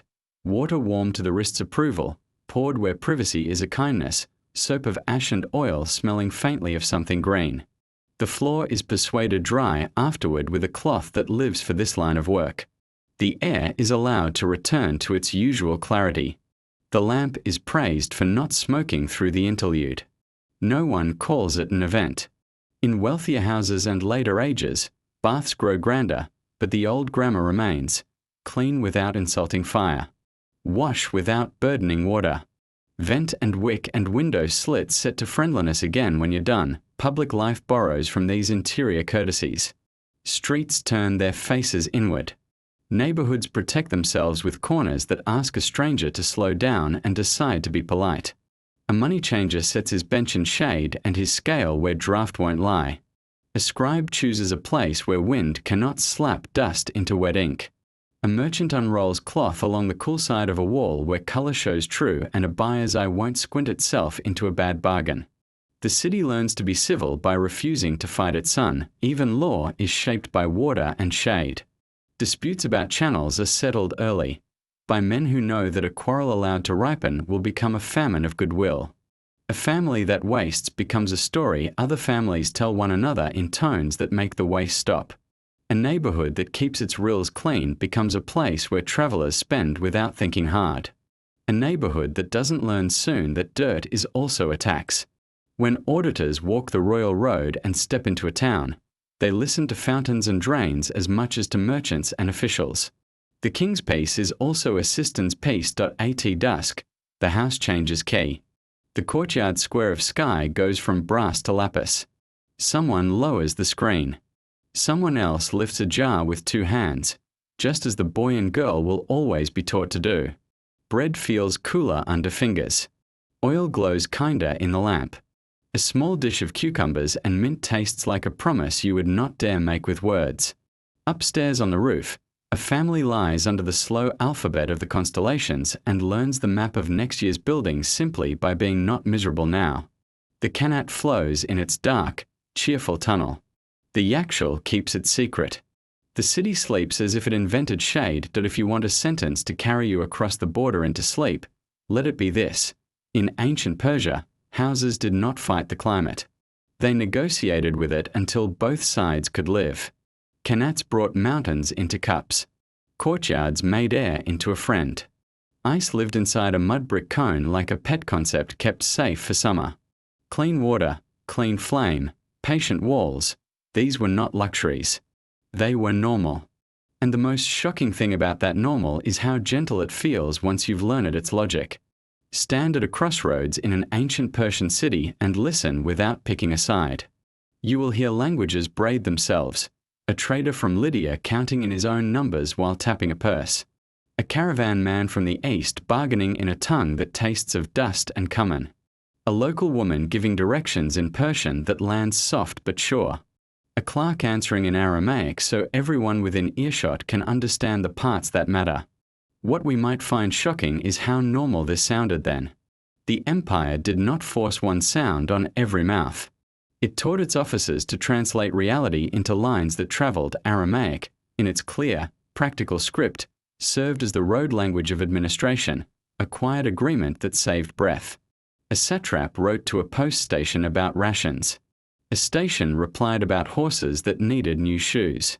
A garden steward asked for a day's extra water. These were not poems, and for that reason they kept the peace better than poems do. Old Persian carved itself into stone when kings wished to declare and endure. Elamite and Babylonian shared the throne of record in places where their grammars had already built furniture in people's heads. A messenger carried not one empire, but several, bound into a packet by habit, and a seal seals, small as a thumb, detailed as a city, were the signatures that didn't tire. Cylinders rolled across damp clay left stories. A hero facing a lion, two attendants before a palm, a priest with a hand lifted, a deliberate pattern that turned a name into a picture no one could easily fake. Children learned to tell whose seal had passed by from the way a lion leaned or a cypress bent. Women who received rations for their crews kept a string of sealings in a tied pouch as proof of "we were here," and "we were owed," and "we were paid." In a world where voices fade, the clay remembered, literacy lived at many temperatures. Scribes burned hot, quick hands, trained ears, the muscle memory of signs stacked neatly. But there was also the household literacy of marks and memory, a tally cut into a stick, a charcoal symbol on a jar that told which month its figs were dried, a chalk mark on a wall that meant "vent this room at noon," a stitched pattern on a cloth that told the washer where to begin. The empire did not insist everyone read the same book. It arranged for everyone to read something, and to be read by something: the seal, the weight, the receipt, the consistent width of a measure JUG.IN markets. Words slid between tongues the way coins slid between fingers. A price might begin in one language and settle in another. The arithmetic refused to be tribal. One darroch is one darroch regardless of accent. A woman supervising a shipment could point with her chin and say two short syllables that meant "add the usual," and a clerk whose grammar lived elsewhere understood the gesture's grammar just fine. Shock dissolves into a smile when you watch it happen, the human gift for making sense across small gaps. Drilled into routine until misunderstanding becomes rare enough to be interesting. The center of this lattice of understanding stood inscriptions that preferred forever. On high stone, cool even at noon, the king spoke in hammered wedges and clear letters about who he was, what he had mended, whom he had defeated, politely and decisively, and which God watched. Those words were not for couriers. They were for time. A mason squinted against light and copied signs with care that outlived his wages. Travelers shaded their eyes and mouthed syllables into a wind that could not read but carried the idea forward anyway. We were organized enough to talk to the future. It wasn't all state and stone. A boy practiced letters on a sanded board, smudged them wrong, smoothed, and tried again. A girl, impatient with reeds, learned to press a neat wedge while her mother counted jars. A craftsman with little need for letters still owned a signature. The knife cut he gave leather. The way he tied off a strap, the tiny nick he left near a buckle that said, "This was mine to make. And I made it well." In the evening, a storyteller in a night market borrowed words from 3 languages to make a joke land in 4. And the crowd laughed in one, laughter being the empire's common dialect. What kept this multilingual house standing was not a miracle but layers. The road spoke Aramaic because it had work to do. The temple spoke a holy language because it had or to keep steady. The court announced itself in Old Persian because the king wished to be heard by rock. Homes spoke what the cradle taught them. Over all of it lay the kindness of agreed scripts and seals, weights you could trust, dates you could count, names that rolled into clay the same way every time. If confusion visited, it was greeted, fed, and sent away with better directions. A small story. A courier arrives at dusk with a tablet. A clerk reads the Aramaic aloud for a foreman whose ears are faster than his eyes. The foreman nods and repeats the burden in Persian to his crew. A woman steps forward with a seal and asks for the rations tied to the task. A scribe presses both sealings into fresh clay and files the copy. No one has raised their voice. Night comes. Work will begin at dawn, exactly where the word said it would. And the bread will be there because the bread was part of the sentence. If you need a thought to soften your breathing, empires often fail by demanding one sound from all throats. Persia, at its best, asked for accuracy from many.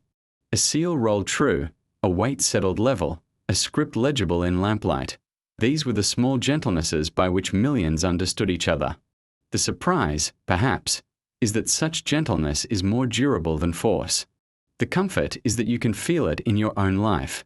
The sigh you breathe when the measure is fair, the relief when a form is clear, the smile when someone speaks your words and hears your meaning. If you sit at the edge of a Persian courtyard in morning light, you can watch a school with no desks begin its lesson. The teacher is a man with dust on his sandals and patience in his hands. The pupils are two children with sleeves pinned back and belts tied for moving. A small bow leans against the wall, a reed target waits where sun won't blind the eye, and a horse in a felt noseband flicks an ear as if to say he knows his part. What shocks us today, if anything, is the syllabus elegance. The Persians taught their young to ride, to shoot straight, and to speak the truth, a triangle of skills that held up the whole house of life. Riding was not taught like a trick. It was taught like a language. A child first learns how a horse thinks, where eyes sit, how ears ask questions, why breath matters more than a heel. Mounting began slow. The teacher's hand pressed the saddle while the child's breath counted to 4, because breath steadies hands better than advice.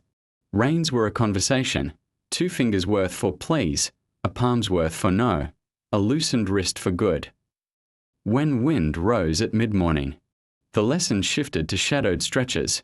Trot along the wall where glare won't steal attention. Feel how the ground changes under hooves. Learn that a horse knows where the cool is and will gladly share that knowledge if you don't bully. No one shouted. You cannot teach an animal to be calm by being noisy about it. Archery shared the same voice. The bow was small at first. No drama, no snap meant to impress neighbors. Fingers learned the strings manners before arms learned its load. At 10 paces, a child made a circle with a reed on packed earth. At 12, a darker ring inside the first. Hitting the center was not celebrated as conquest, but as agreement between eye, breath, and hand. Move back. Again. If the arrow landed wide, the teacher asked which part of the triangle forgot its job. The child answered without shame. Persians didn't expect perfection from children. They expected attention. By noon, the bow was set aside so fingers could soak and rest. A good archer keeps tomorrow's hands safe from today's pride. The third lesson lived under every other one, the truth. Persians believed that lying bruised the world the way bad fuel bruises a flame. It was not a sermon, but a daily arithmetic. If a child broke a cup, the confession was quicker than the sweep, and the sweep followed without sulk. If a weight came up light in the market game played with stones on a mat, the child reset the beam before an adult's eyebrow moved. A father taught that oaths are not for every day. They are for moments when a promise must be nailed to the wall where everyone can see it. A mother taught that an apology is not a tax paid to avoid punishment. It is a repair that keeps a household from wobbling. In the temple precincts, priests spoke of truth and the lie as cosmic rivals. At home, truth was simpler. Tell what happened. Don't make the lamp smoke. Play rehearsed adulthood better than lectures. Children rode not only horses but sticks in long corridors, learning how to turn without clipping a jar. They shot reeds through doorways marked with charcoal circles, learning angles by laughter. They played knucklebones on a mat, where counting became a pleasure rather than a punishment. Wrestling taught where strength lives, in the legs, and where foolishness hides, in the elbows. A teacher's correction felt like a hand between the shoulders, not a blow. The point of the games was not to win. It was to practice being someone others could trust in a lane full of mules, in a field full of heat, in a room full of news. Words had their place, too. A boy traced letters with a stylus on a sanded board, smudged them with the side of his hand, and began again. A girl recited a set of road station names like beads. Water here, fodder there, shade after the turn. Stories were tailored to utility. A fable about a fox who lied to a river and almost drowned lived in a child's head next to the memory of how long it takes to lead a tired donkey from shade to shade without making her hate you. Elder cousins drilled polite formulae for strangers and firmer words for markets. Politeness was not decoration. It was a tool that saved breath and prevented fights. Oaths and seals appeared early as friendly ghosts. A mother let a child press a signet on a coil of spare clay so that the lion or cypress or small hero would feel like family. This means, I said it, she would explain. And tomorrow, when I'm not in the room, the clay will say it for me.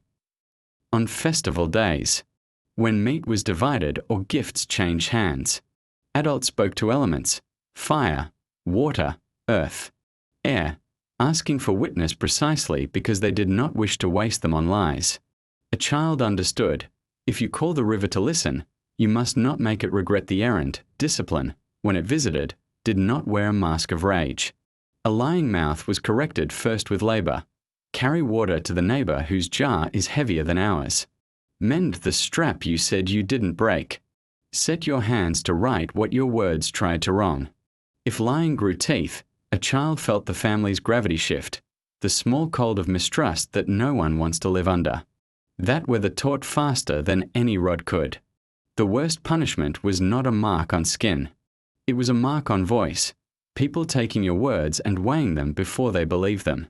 Children learned not to need that lesson twice. Festivals marked progress without parades.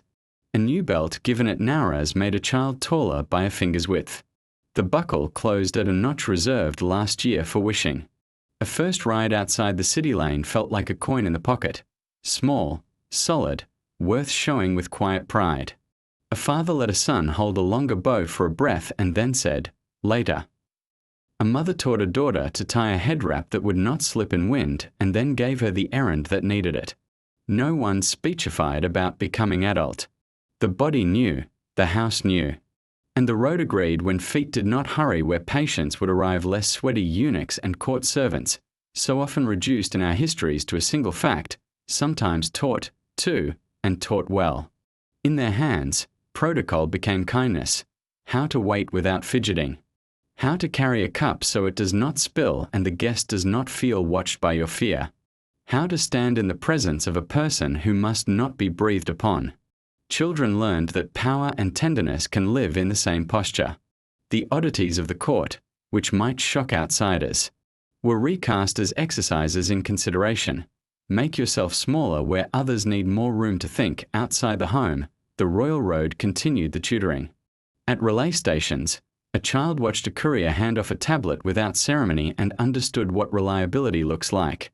In markets, weights that settled true gave a lesson about trust that ink on a tablet only repeats. In gardens, a sluice opened and closed at the right minute taught better than 100 sayings about moderation. Everywhere, the 3 Persian lessons braided themselves into particulars. Ride. Manage your body with grace. Shoot straight. Hold your attention until the work is done. Tell the truth. Be the kind of person others can plan around. T dusk. The day put away its tools. The bow leaned where shadow would not warp it. The horse ate quietly, and someone combed sweat from his coat in long, soothing lines. The children recited a joke learned from a trader with a surprising accent. The joke landed because truth does not refuse laughter. A lamp was trimmed. A story was told that ended in a sentence grown-ups love because it works. Do the thing properly. And it will not demand heat. Sleep arrived on that line the way an arrow arrives at a target that has been respected. Not bullied that if you want one thought to carry into your own dark, make it this. The Persians believed that character could be practiced the way riding and archery are practiced. That truth is a muscle you train until it holds your weight. What shocks us, teaching life with such simple nouns, turns soothing when you watch it done. You will not become perfect. You will become reliable. And in a world full of weather, reliability is the warmest cloak.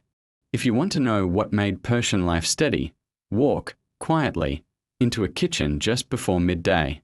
The room is not grand. Walls are thick, the window a measured slit, the air already practicing coolness. In one corner a clay or brick oven glows without boasting. In another, a low charcoal pan holds a flame trimmed to the size of a coin.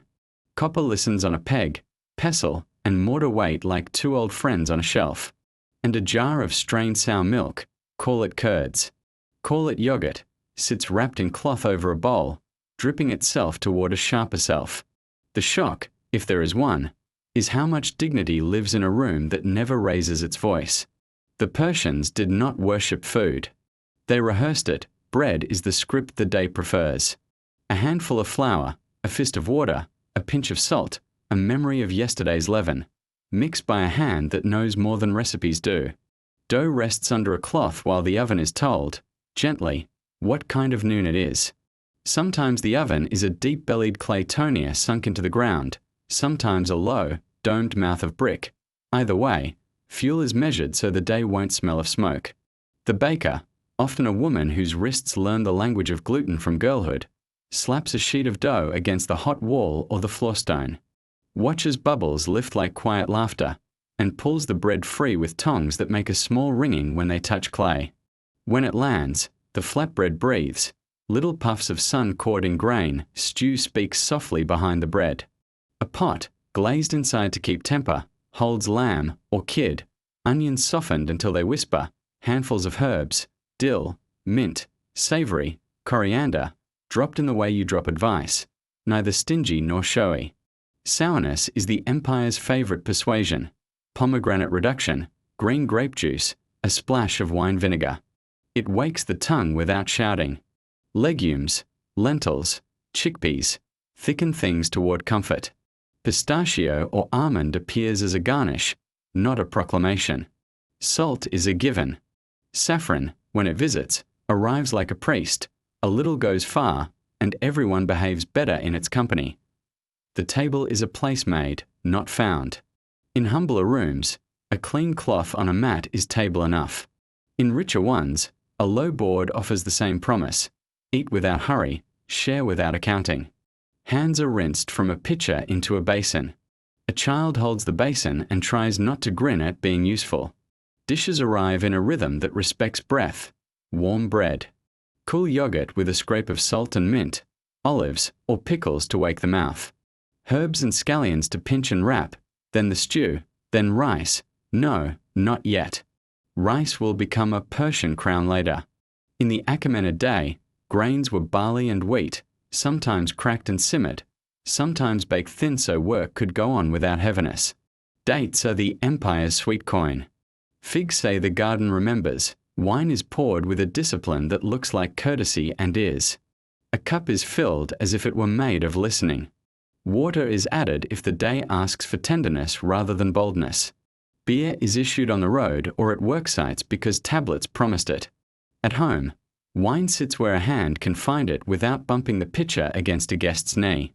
Goblets are not raised to drown sense. They are lifted to keep talk smooth, to oil the hinge of an afternoon that has already earned its ease.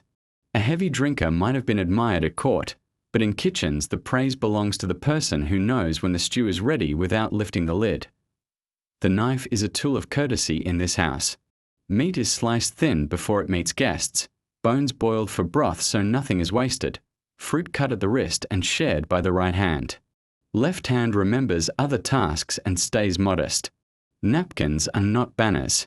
They are cloths that keep dignity from dripping. Children learn early the dance of passing. Bread clockwise, bowl steady and low, fingers neat, palm turned in. Etiquette is not theatre. It is logistics for kindness when many elbows share little space. Spice drawers keep a quiet riot in order. Sumac reddens the edge of a plate like sunset on stone. Cumin hums under meat the way a drone hums under song. Fenugreek, asafoetida, stoic friends from the road to the east, appear as whispers because strong spices, undisciplined, are braggarts. Salt kept in a horn-lidded jar is pinched, not grabbed. A cook who knows his craft can be recognized by two things: the way his hand rises from a pot clean, steam understands him, and the way his food tastes like itself plus one or two excellences. Not like a caravan chest tipped into a cauldron, pickles are patience in brine. Cucumbers, turnips, garlic scapes, set away when the market was generous, rescued from boredom when winter's beetle knocked on the door. Vinegar sighs happily around sprigs of dill, coins of carrot, a pepper or two for the boastful cousin. These jars do more than brighten meals. They stretch seasons, bind neighbours, a jar travels farther than gossip, and keep scurvy and sadness from making a home. In an empire of distances, pickles are bridges you can eat, utensils and fire obey the same law the temples preach: don't insult what keeps you alive. A lamp that smokes is scolded and retrimmed. A fire that burns greasy scraps is corrected with better fuel or starved until it remembers manners. Water for washing dishes is warmed enough, not boiled into anger. Cloths for drying are kept separate from cloths for bread. A pestle is wiped as if it were a mouth. A cutting board is scraped with a reed and set where air can tell it the day's story and then let it forget. In richer houses, Servants do this under a steward's eye. In modest ones, the family does it with the same eye, borrowed from memory. Seating is a map. Elders and guests find the breeze and the shade. Those who served sit where they can stand again quickly without knocking bowls. If there is a musician, the instrument chooses a corner where the reed will not quarrel with steam.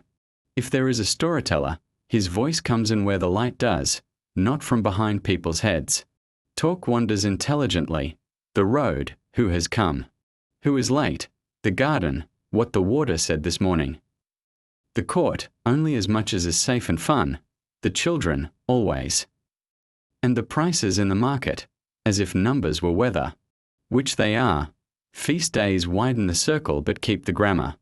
Meat appears with its own little ceremony. Bread becomes a procession. Wine becomes a chorus. Gifts of food travel out of the kitchen to neighbors who had thin months. The satrap's house echoes this pattern with silver plates and measured flourish. The god's precinct does it with incense and careful hands. The poor do it with exact, tender thrift. Nowruz visits this table with green things, as we have said. Weddings visit it with sweets. Mourning visits it with the mercies people carry in pots when words are not enough. Courtyard air does half the cooking. A hot pot set down on a brick sill learns humility in the evening breeze. A bowl of curds tightens into a spread that can survive a walk to a neighbor. A tray of herbs keeps their faces through an afternoon because the awning was angled in the morning by someone who understands shade the way a sailor understands wind. A child sent to fetch water feels the jars cool against the hip and thinks a thought he cannot name yet. We live because someone miles away dug a tunnel at the right angle and didn't quit. There is discipline hidden even in leftovers. Tomorrow's breakfast is planned by tonight's restraint. Bread wrapped properly doesn't turn to flint. Stew thinned with stock becomes a soup for the workers leaving at dawn. Pickles close their lids. A single fig is put aside for the child who cried today without being scolded. Coins for the market go into a small pouch that lives beside the signet ring. Right before sleep, a hand checks both without thinking. The house has its own heartbeat, and kitchens are where the pulse sounds clearest and faces, yes, faces, learn one another here. The cook's brow smooths when the stew says enough. A guest's eyes soften at the first tear of bread. A child's mouth, glossy with yogurt and mint, opens to a story that enters easier because the tongue is happy. If the empire feels civilized in stone halls, it feels kind in rooms like this. The lamp's tongue tells the truth about the family's habits. The oven's breath tells the truth about their patience. You could write laws, they did. But you could also watch a kitchen and know whether those laws were being lived. When the meal ends, hands are rinsed again, crumbs gathered with care, cloth shaken gently where the courtyard won't mind. And the last breath of the oven is used to toast tomorrow's spice. The flame goes to a dot, then to a nothing that is not an insult. The room cools into the grey gold of evening. Somewhere, a clerk writes a line about rations issued. Somewhere else, a gardener closes a sluice. Here, a mother folds the bread cloth as if a letter needed a proper envelope. Sleep will come to this room the way steam comes off a bowl that has finished its work, quietly, completely, with no one needing to tell it how. Imagine a noon sun riding high over a dusty lane, heat leaning on stone the way a big cat leans on sleep. A traveller, cloak creased from miles, lips salted with yesterday, steps toward a modest Persian doorway. Before any question, before any name, something happens that might shock us by its oldness and certainty. The house owes him water. Not charity. Guest right. In much of ancient Persia, hospitality wasn't a performance for feasts. It was a rule that began at the threshold and ended only when the guest had turned into a neighbor or gone his way with dignity restored. Doors were not just wood and leather. They were treaties, water first. A cup appears, cool from a jar set in shade. Then bread, thin, obedient, tearing with a small sigh, and a handful of herbs or a spoon of curds that admits the day has been unkind but refuses to debate it.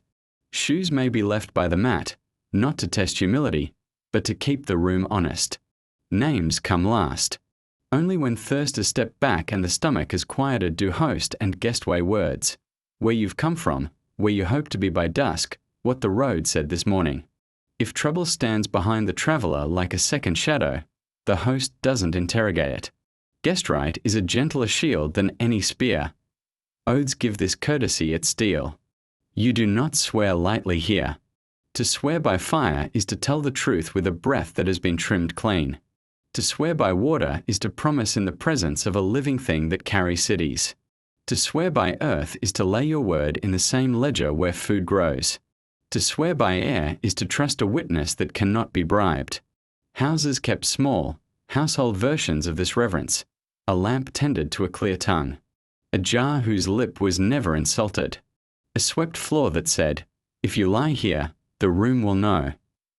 The shock for us is how practical this sounds. Religion looks like housekeeping because, to Persians, keeping house was already holy. Disputes, when they knocked, were answered with quiet furniture. A mediator, an elder with a brow that had learned the weather, sat where a draught would cool tempers. Both sides ate, a rule as sensible as any statute. Empty belly shout, then spoke in turns. Witnesses were people, yes, but also objects, a seal impression on old clay. A length of cord tied in a way only one household uses. A weight that had been tested last month and found honest. The memory of a canal's water height 2 summers ago. The listening was as disciplined as the speaking. The goal was not victory. It was repair. Punishments existed and could be hard. We know that, but an ordinary neighborhood reached for milder tools first, payment in kind. Work given back to the person wronged, shorties, a respectable uncle putting his name like a shoulder under a younger man's promise. Exclusion from a festival corner until temper had confessed its lesson. A thief who had stolen bread often ended by baking it, publicly and well. A liar might carry water for a week, learning with each careful step how much a promise weighs. Honor was not a stick to swing. It was a balance to reset. Sanctuary was real in certain spaces and times. A temple precinct, a fire hall, even a marked corner of a market at festival.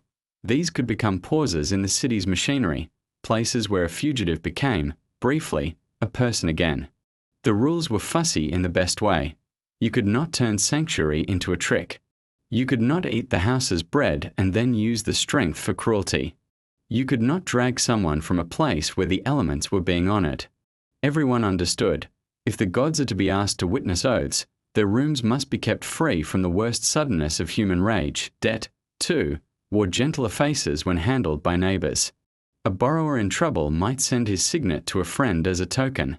I will not run. A lender who wished to sleep well accepted a schedule, not a boast.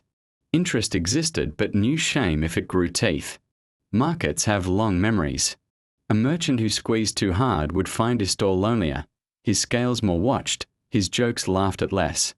The city corrected without always needing a scribe. Guest right had an opposite that stung, host shame.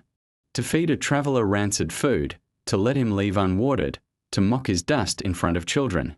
These were not faux pas. They were fractures in a house's backbone. The remedy was immediate. A neighbour stepped in with a good jar and a better word. A wife set the right bowl where the wrong one had been. A child, blunt as children are, said the sentence grown-ups needed, "We can do better." A household survived winter by such sentences. It survived pride by them. Too, oaths and mercy met in small rites that kept the city from grinding itself into sparks. When a quarrel had been settled, the parties sometimes shared salt or a fig. Not because sugar erases history, but because sugar teaches the mouth how to say enough. At weddings, promises were braided with practical gifts, rope, oil, grain, so that the vows could rest on something heavier than applause. At funerals, old debts were recorded, not pressed, and then, often, forgiven in pieces across the year as a kindness to the living who had just become poorer in one grief and did not need to be made poorer in all the others. The king's law hung over all this like a high ceiling, present, protective, rarely needed in the kitchen scale of life. Satrap courts handled larger tangles. City elders cut smaller knots. Inspectors, those eyes and ears, noticed patterns more than incidents, a lane where guest right had been neglected, a market where weights grew suddenly light. a canal sharing unfairly. Their reports were oaths of a different sort, signed by habit and a pay packet that punished lies. The empire did not choose between mercy and order. It preferred order that made mercy cheap. At dusk, the day's promises cooled. A host, seeing a stranger's back vanish down the lane, poured a spoon of water onto the threshold, a small wish that the cup the man lifted in the next town would be as clean.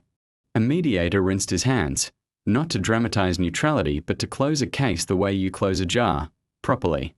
A child practiced saying by the lamp over a game and then, caught by an adult's look, grinned and said, "I take it back," learning that sacred things are not toys. The city, held together by such mild stubbornness, slept like a ledger that balances to the last grain if you want a sentence to turn over once or twice before sleep. Take this. In ancient Persia, the shocking normal was that kindness had procedures. A door that watered you, an oath that respected elements, a punishment that repaired more than it bruised. These were not rare graces. They were daily tools. And a people who practice daily tools of grace discover something difficult and simple at once. Surprise is for festivals. Justice is for Tuesdays. When people speak of Persian power, they often imagine a brass-throated roar, spears flashing, hooves boiling dust, banners stamping fear onto the horizon. Stand a little closer and listen differently. What you hear first is counting. Hoof falls that match the day's plan, ration measures making the same soft notes at every tent, armor that doesn't rattle because it fits. The shock, if there is one, is how non-theatrical the great Achaemenid army could be when it wished to move far and arrive whole. Victory begins in the ledger and the habit, not in the shout. The famous corps, later called the Immortals by Greek writers, owed their name less to magic than to mathematics.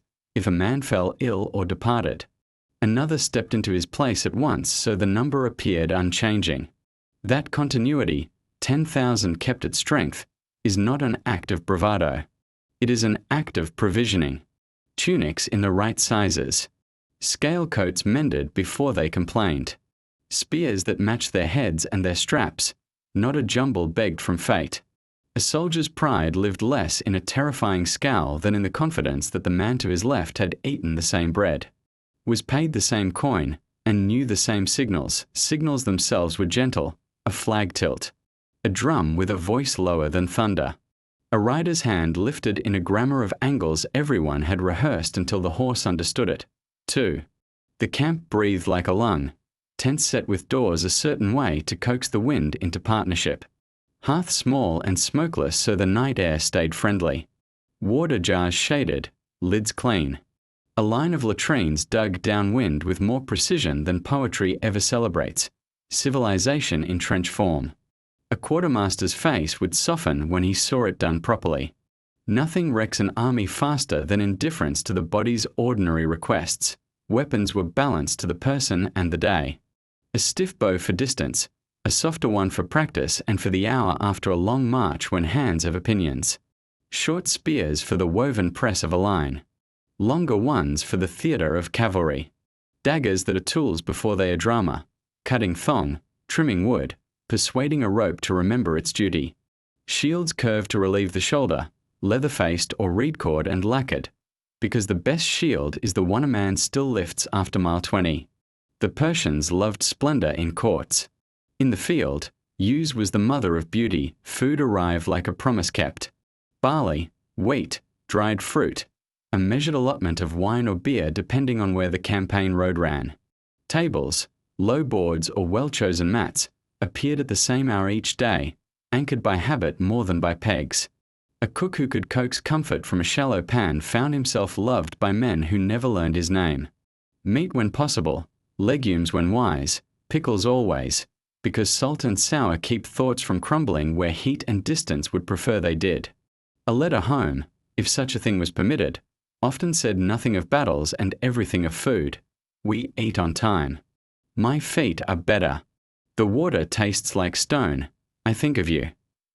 Clothing in the field spoke in its outdoor dialect. Trousers that protect the horseman's legs from chafing. A Persian gift the neighbors eventually stopped mocking and started copying. Boots that admit dust honestly and then release it when beaten in the evening. Mantles that can be worn formal when a satrap appears and functional when a river insists on being crossed. A felt cap that makes the sun apologize. Armor, linen layered and glued, linothorax, in some places. Scale in others, chosen not to excuse bravery but to outlast the day without turning every motion into an argument with weight. Discipline existed. And could bite, but before the bite came routine. A tent line slackened and retied. A peg that wandered found and set. A rope checked for the little cut that becomes tomorrow's insult. Horses warded in the right order. Hounds fed after men. Fires extinguished with an attention that would have made any temple priest nod. Inspectors moved through this world as they did through cities, not to fearmonger, but to keep the machine from lying to itself. Too much smoke. Too little shade. Move the grain jar out of the sun. Small sentences that prevented large disasters. Mercy was policy when prudence and pride agreed. A town that opened its gates found itself listed, not looted. The quartermaster scribbled provisions here, the engineers noted bridge sound, and the men noted water sweet. A hostile town learned a different set of notes. But the Persians were not in love with burning. They were in love with moving and with having places worth moving through. Shock belongs to those who require carnage to prove seriousness. Persia, when it could, preferred contracts and courtesies, oaths on fire and water, because oaths weigh less on the baggage animals and last longer in memory. Engineers were the army's poets. A river reached and bridged with boats lashed and planked. Garrisons rotated through the work so boredom wouldn't encourage shortcuts. A road repaired with brush and soil that chose to become a surface instead of a trap. A hillside persuaded with cut steps. A ravine treated with a path that refused to be dramatic. If you have ever watched a man adjust a wedge under a load until the creek changes key, you have seen this art. Tiny corrections, strong results. The empire's appetite for such craftspeople was endless. Their wages were good because their work saved lives noiselessly. Night brought a softer curriculum. Dice that clacked like honest rain. Stories in 3 languages that landed in one laugh. A letter dictated to the troop scribe, steadying a heart that would otherwise pace the tent. A quiet competition over whose lamp burned cleanest longest. A captain walking the perimeter with a hound, listening not for danger, though he did, but for any note that meant a man was trying to carry what a group should carry together.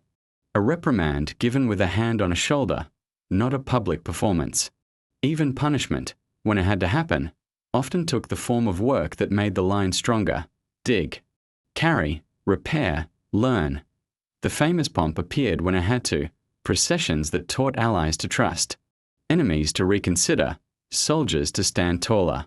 But even there, the gears were greased with predictability. Pay arrived when it should. The derrick weighed what it ought. A man knew when leave might be offered and what merit looked like in the eyes of officers who had been taught to ride, to shoot straight, to tell the truth before they were taught to command. The army, in that way, was a travelling version of the kingdom it served, noisy when it chose. Effective because it didn't need to be dot if you want to fall asleep to a war story that does not raise your pulse. Picture this: a line of tents set like careful stitches. A small clean fire, bread warming at the edge of a pan. A horse blowing gently into a boy's palm. A quartermaster's list with fewer blank spaces today than yesterday. A sentry humming a tune that has a long walk inside it. And a captain tracing a route with a stick in dust that will be kicked smooth by morning because plan and ground have agreed to meet where the bridge will be. The Persians were capable of thunder. Their secret was the rain that came first. Stand where the land exhales into the Persian Gulf and you'll hear a softer empire speaking. No trumpets, only ropes against wood, water against stone, and men and women counting in voices the sea likes. Ancient Persia reached by road and by river, yes, but also by a lacework of harbours where cargoes behave like seasons, dates in late summer, fish salted against hard months, bright stones wrapped in cloth that remembered far valleys, indigo that stained a thumb for a day, frankincense that perfumed a week. The shock, if any, comes from how ordinary this far reach felt to those who lived it. Oceans were not legends.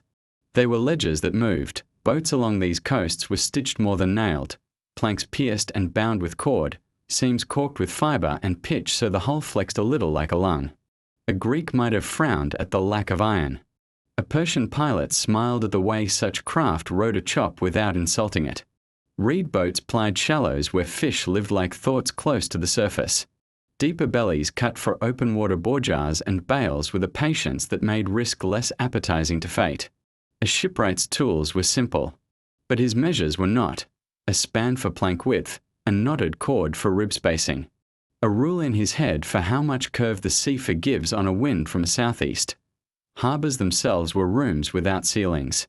A mole of stone whispered out from shore. A line of poles marked where sand remembered to shift. Warehouses squinted in sun, their doors set to the north so goods wouldn't think about becoming soup. Ramps and rollers made muscle into geometry. Men put their shoulders under loads in a rhythm that saves backs, not bravado.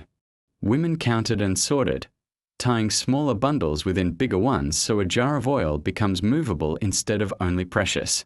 Children learned to coil rope with a twist that prevents tomorrow's snarl. A harbour teaches everyone who touches it to like future tenses. Will arrive, will stack, will open, will sell, will sail before the wind turns. Money changed voices with the tide. Derricks and siglos glittered, but so did shells of agreement, a promise written on clay to be redeemed upriver. A share in a cargo recorded by a scribe who worked beside the water because ink dries faster in the breeze. Barter lived, refined by the road's fairness. Dates for cloth, fish for oil, a knife for a night's honest storage where rats are politely unwelcome. Scales sat level because the harbour's memory is long. A cheating weight sinks a reputation faster than lead sinks a boat. A trader from Oman laughed in a Bahraini accent. A clerk from Susa counted in Aramaic and then repeated in Persian because numbers, like ropes, should be inspected twice. Navigation wore a face of patience. Before fancy instruments, there were winds you could greet by their smell, currents that rolled like habits, stars that kept appointments, and shadows that made noon into a compass. Sailors read water like scribes read tablets. A ripple there, a faint change of colour here, the way foam peels from a sandbar to tell you when not to show off. They left at dawn because the Gulf forgives early risers. They returned at dusk because light is a partner if you do not insult it by demanding too much. Astonishing voyages happened, but most days were honest trips between known points that kept cities fed and markets seeded with ideas instead of storms. Fishers did not simply catch. They managed. Nets mended before they failed. Hooks counted and stored dry. Salt dried on racks that faced the wind correctly, because salt that clumps is a debt the sun tried to pay and humidity tried to steal back. The first cut of a large fish went to neighbours who had looked after the small courtyard while a boat was away. Tails and bones thickened broths that became winter's quiet, sensible luxury. Women ran the brining as an orchestra, jars labelled in a code of knots and scratches, lids sealed with care that would make a priest nod. Rack space assigned the way roads assign stations, fairly. With an eye to tomorrow, news travelled as cargoes gossip. A reed basket held a rumour about a satrap who forgave a Levi. A bale of cloth carried the certainty that a road was mended 3 days' walk inland. A jar of oil said the grove had a good year. A ship's crew said the wind stayed contrary longer than elders remembered. Formal messages rode the royal road. Informal messages rode the sea, stitched into accounts by men and women who knew how to listen while counting. The empire didn't bother to choose between channels. It taught both to tell the truth in their own ways. Religions kept their small rooms here, too. A fire altar sat in a clean corner where no spillage could insult it. A water cistern wore a lid that seemed like a hat of courtesy. A dog watched the threshold where strangers became known. Oaths by sea felt heavier because water holds memory well. To swear at a harbour is to ask the tide to witness you twice a day. Festivals lean toward boats as markets lean toward dawn. Children jumped small fires carefully on the packed sand so sparks would not travel where rope and pitch slept. The elements, as always in Persia, were partners you did not ask to clean up after your carelessness. Law showed up with sand on its sandals. Disputes about salvage were settled by tide marks and witnesses, not by fantasy. If a boat took on water, neighbours did not stand in philosophy. They stood in water, bailing. If a man tried to pass off a torn net as sound, women who knew rope by touch said otherwise and were believed. If a captain failed to pay a crew, the crew's patience lasted exactly as long as the next fair wind. A harbour without crews is a harbour that talks to itself, and no satrap wants that. Inspectors walk through this world with ears tuned to different details. A warehouse that smells wrong. An anchorage that silts into a hazard. A tax agent who counts too loudly and pays too slowly. Lunch by the water tasted like a treaty with weather. Flatbread, dates, olives, a wedge of fish salted yesterday, a little pickle to wake thoughts. Water poured with the respect sailors show to things that can kill them if mocked. Wine arrived in small, supervised cups. Work resumed because tides do not pause for garrulousness. A nap under a rolled sail was not idleness. It was wisdom, brains that rest here warning sooner. In the afternoon, goods moved in reverse order from morning. Lists filled. Seals rolled. Sand got everywhere and was brushed off with a patience that can only be learned near things that never stop moving. When dusk arrived, the harbour lowered its voice. Sails furled like eyelids. Ropes sighed into neat coils. A boy, without being asked, set a small lamp where the jetty broke, then another at the warehouse door, trimming wicks to the clean tongues Persia prefers. A girl counted jars by touch and whisper, a tally any thief would struggle to argue with, then sat and ate a sweet date because her mother liked victories to taste like something.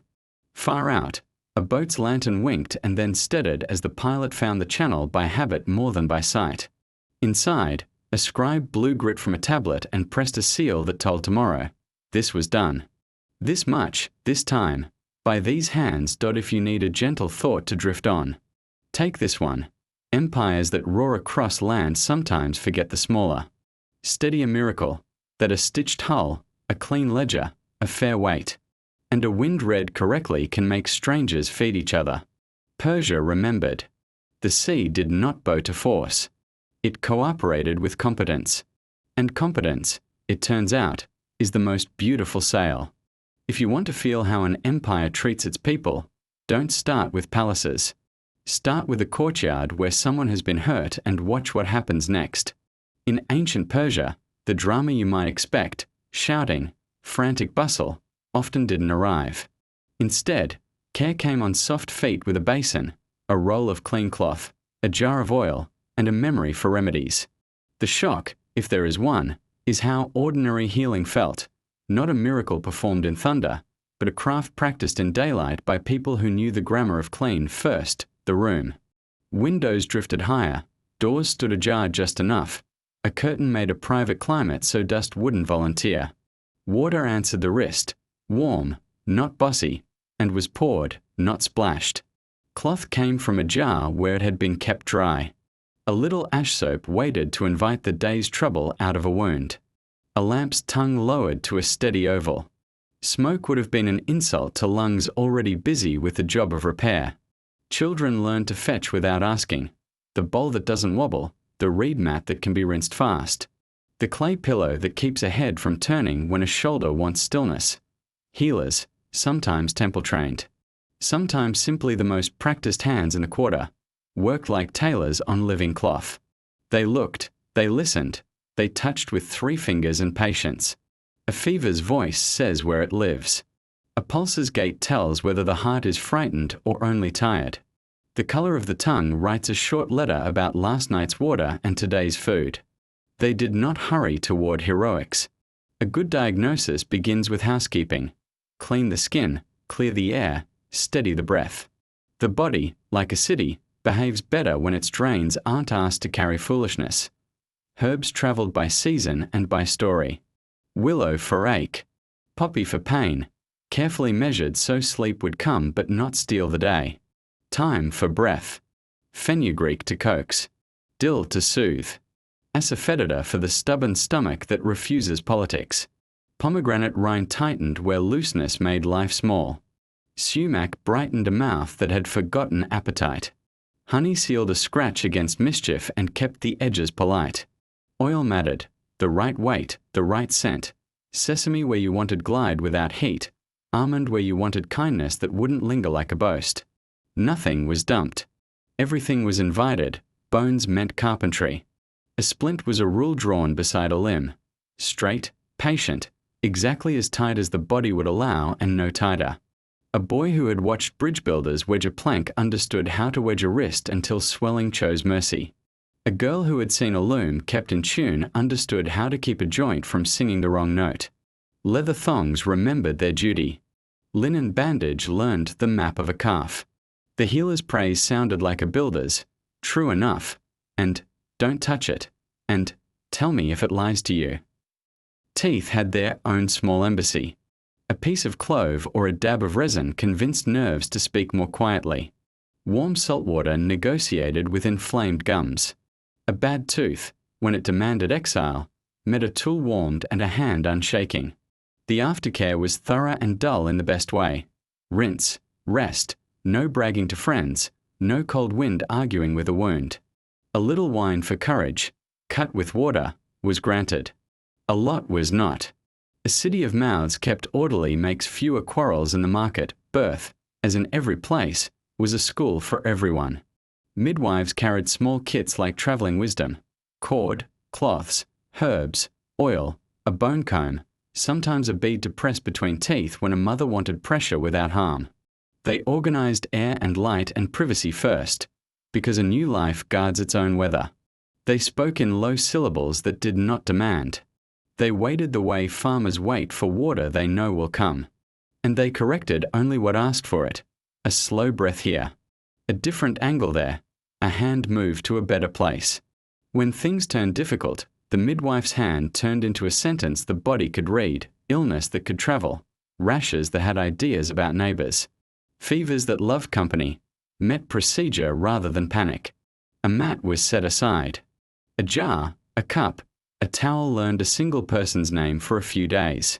Hands washed into a basin that would not see other duties until it had been told, formally, thank you, and rinsed like a plate after a feast.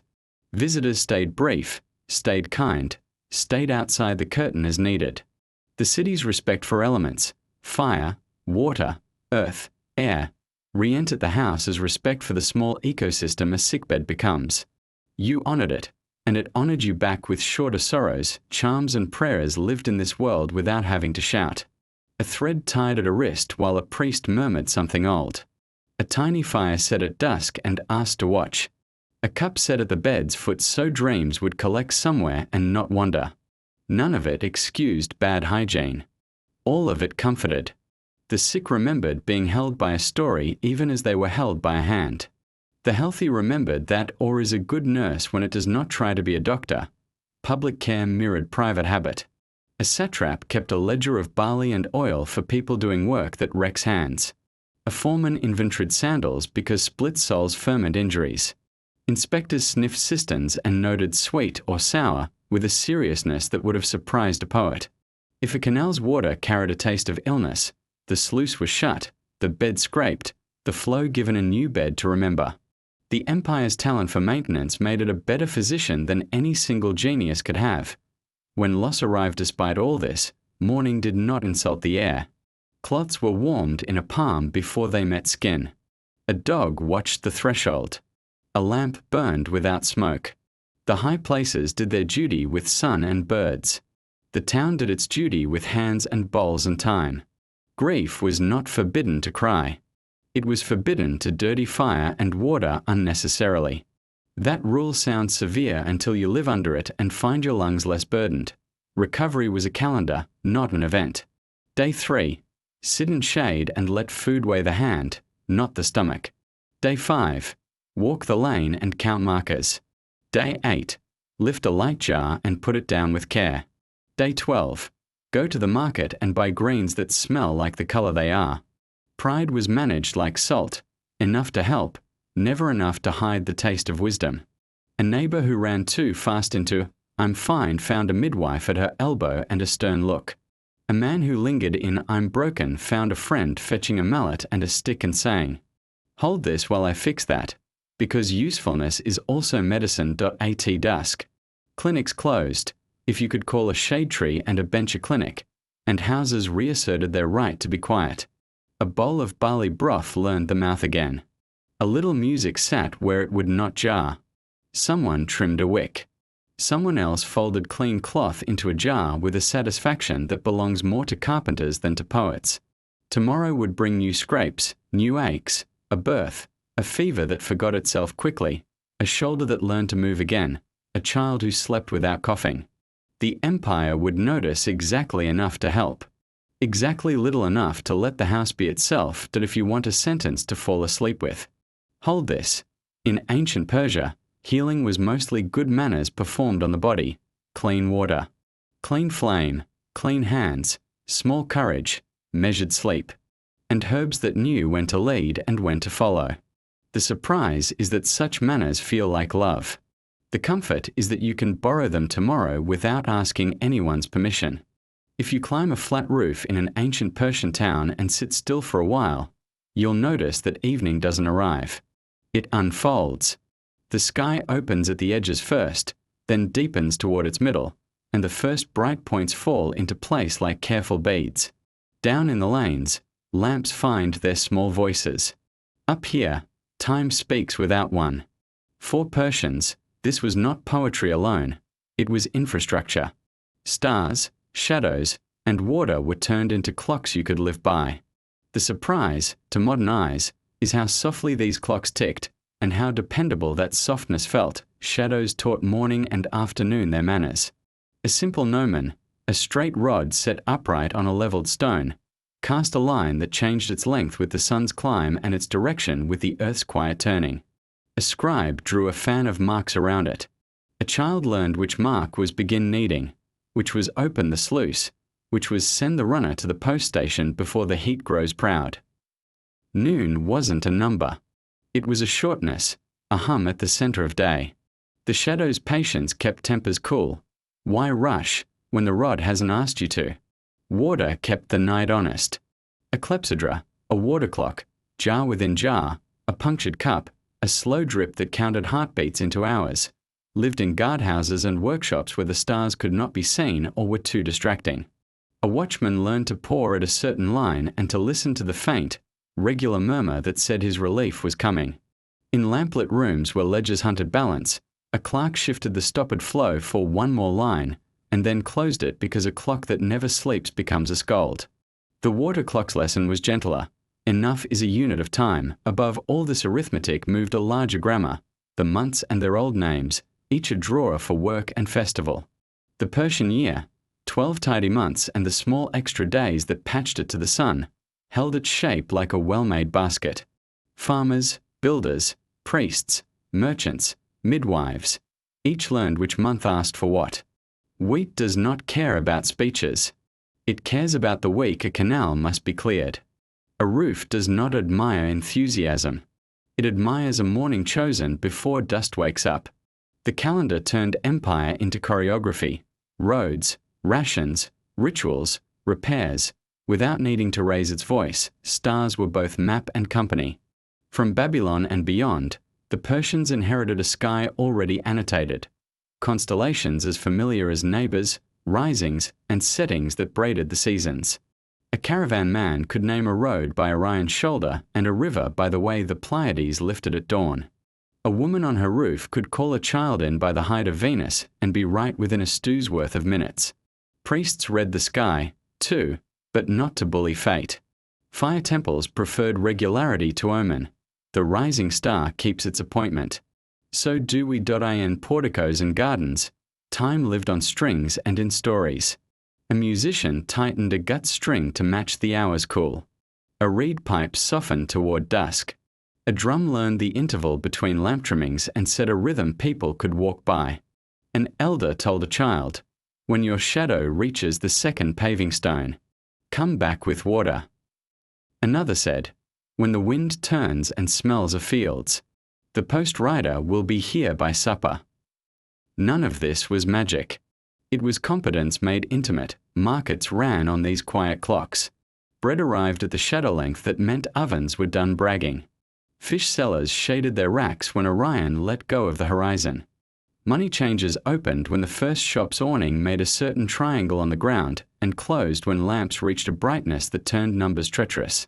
A community that agrees on when is a community that argues less about how. Courts and councils obeyed time with the same restraint. Petitions were heard while minds were cool. Oaths were taken when wind was steady and smoke would not embarrass a lamp. Punishments were measured by daylight so mercy could see what it was doing. Inspectors preferred dawn, the hour when lies are lazy and ledgers look most like themselves.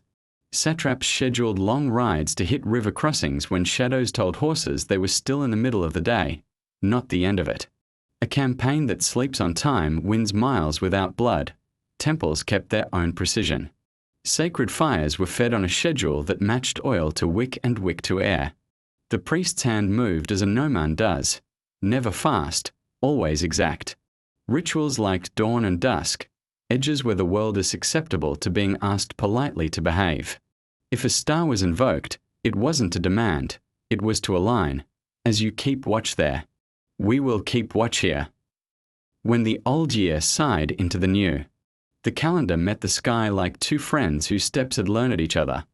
Households translated all this into chores that felt like gifts.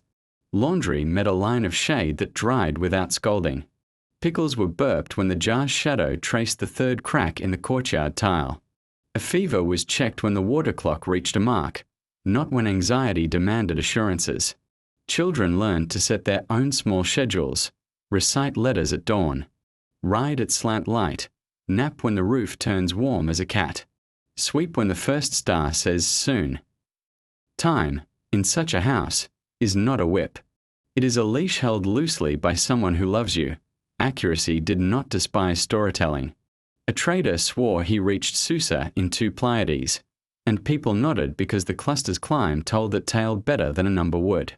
A gardener promised, "I'll bring mint when your shadow touches the jar's foot," and kept it, because keeping time felt like keeping honor.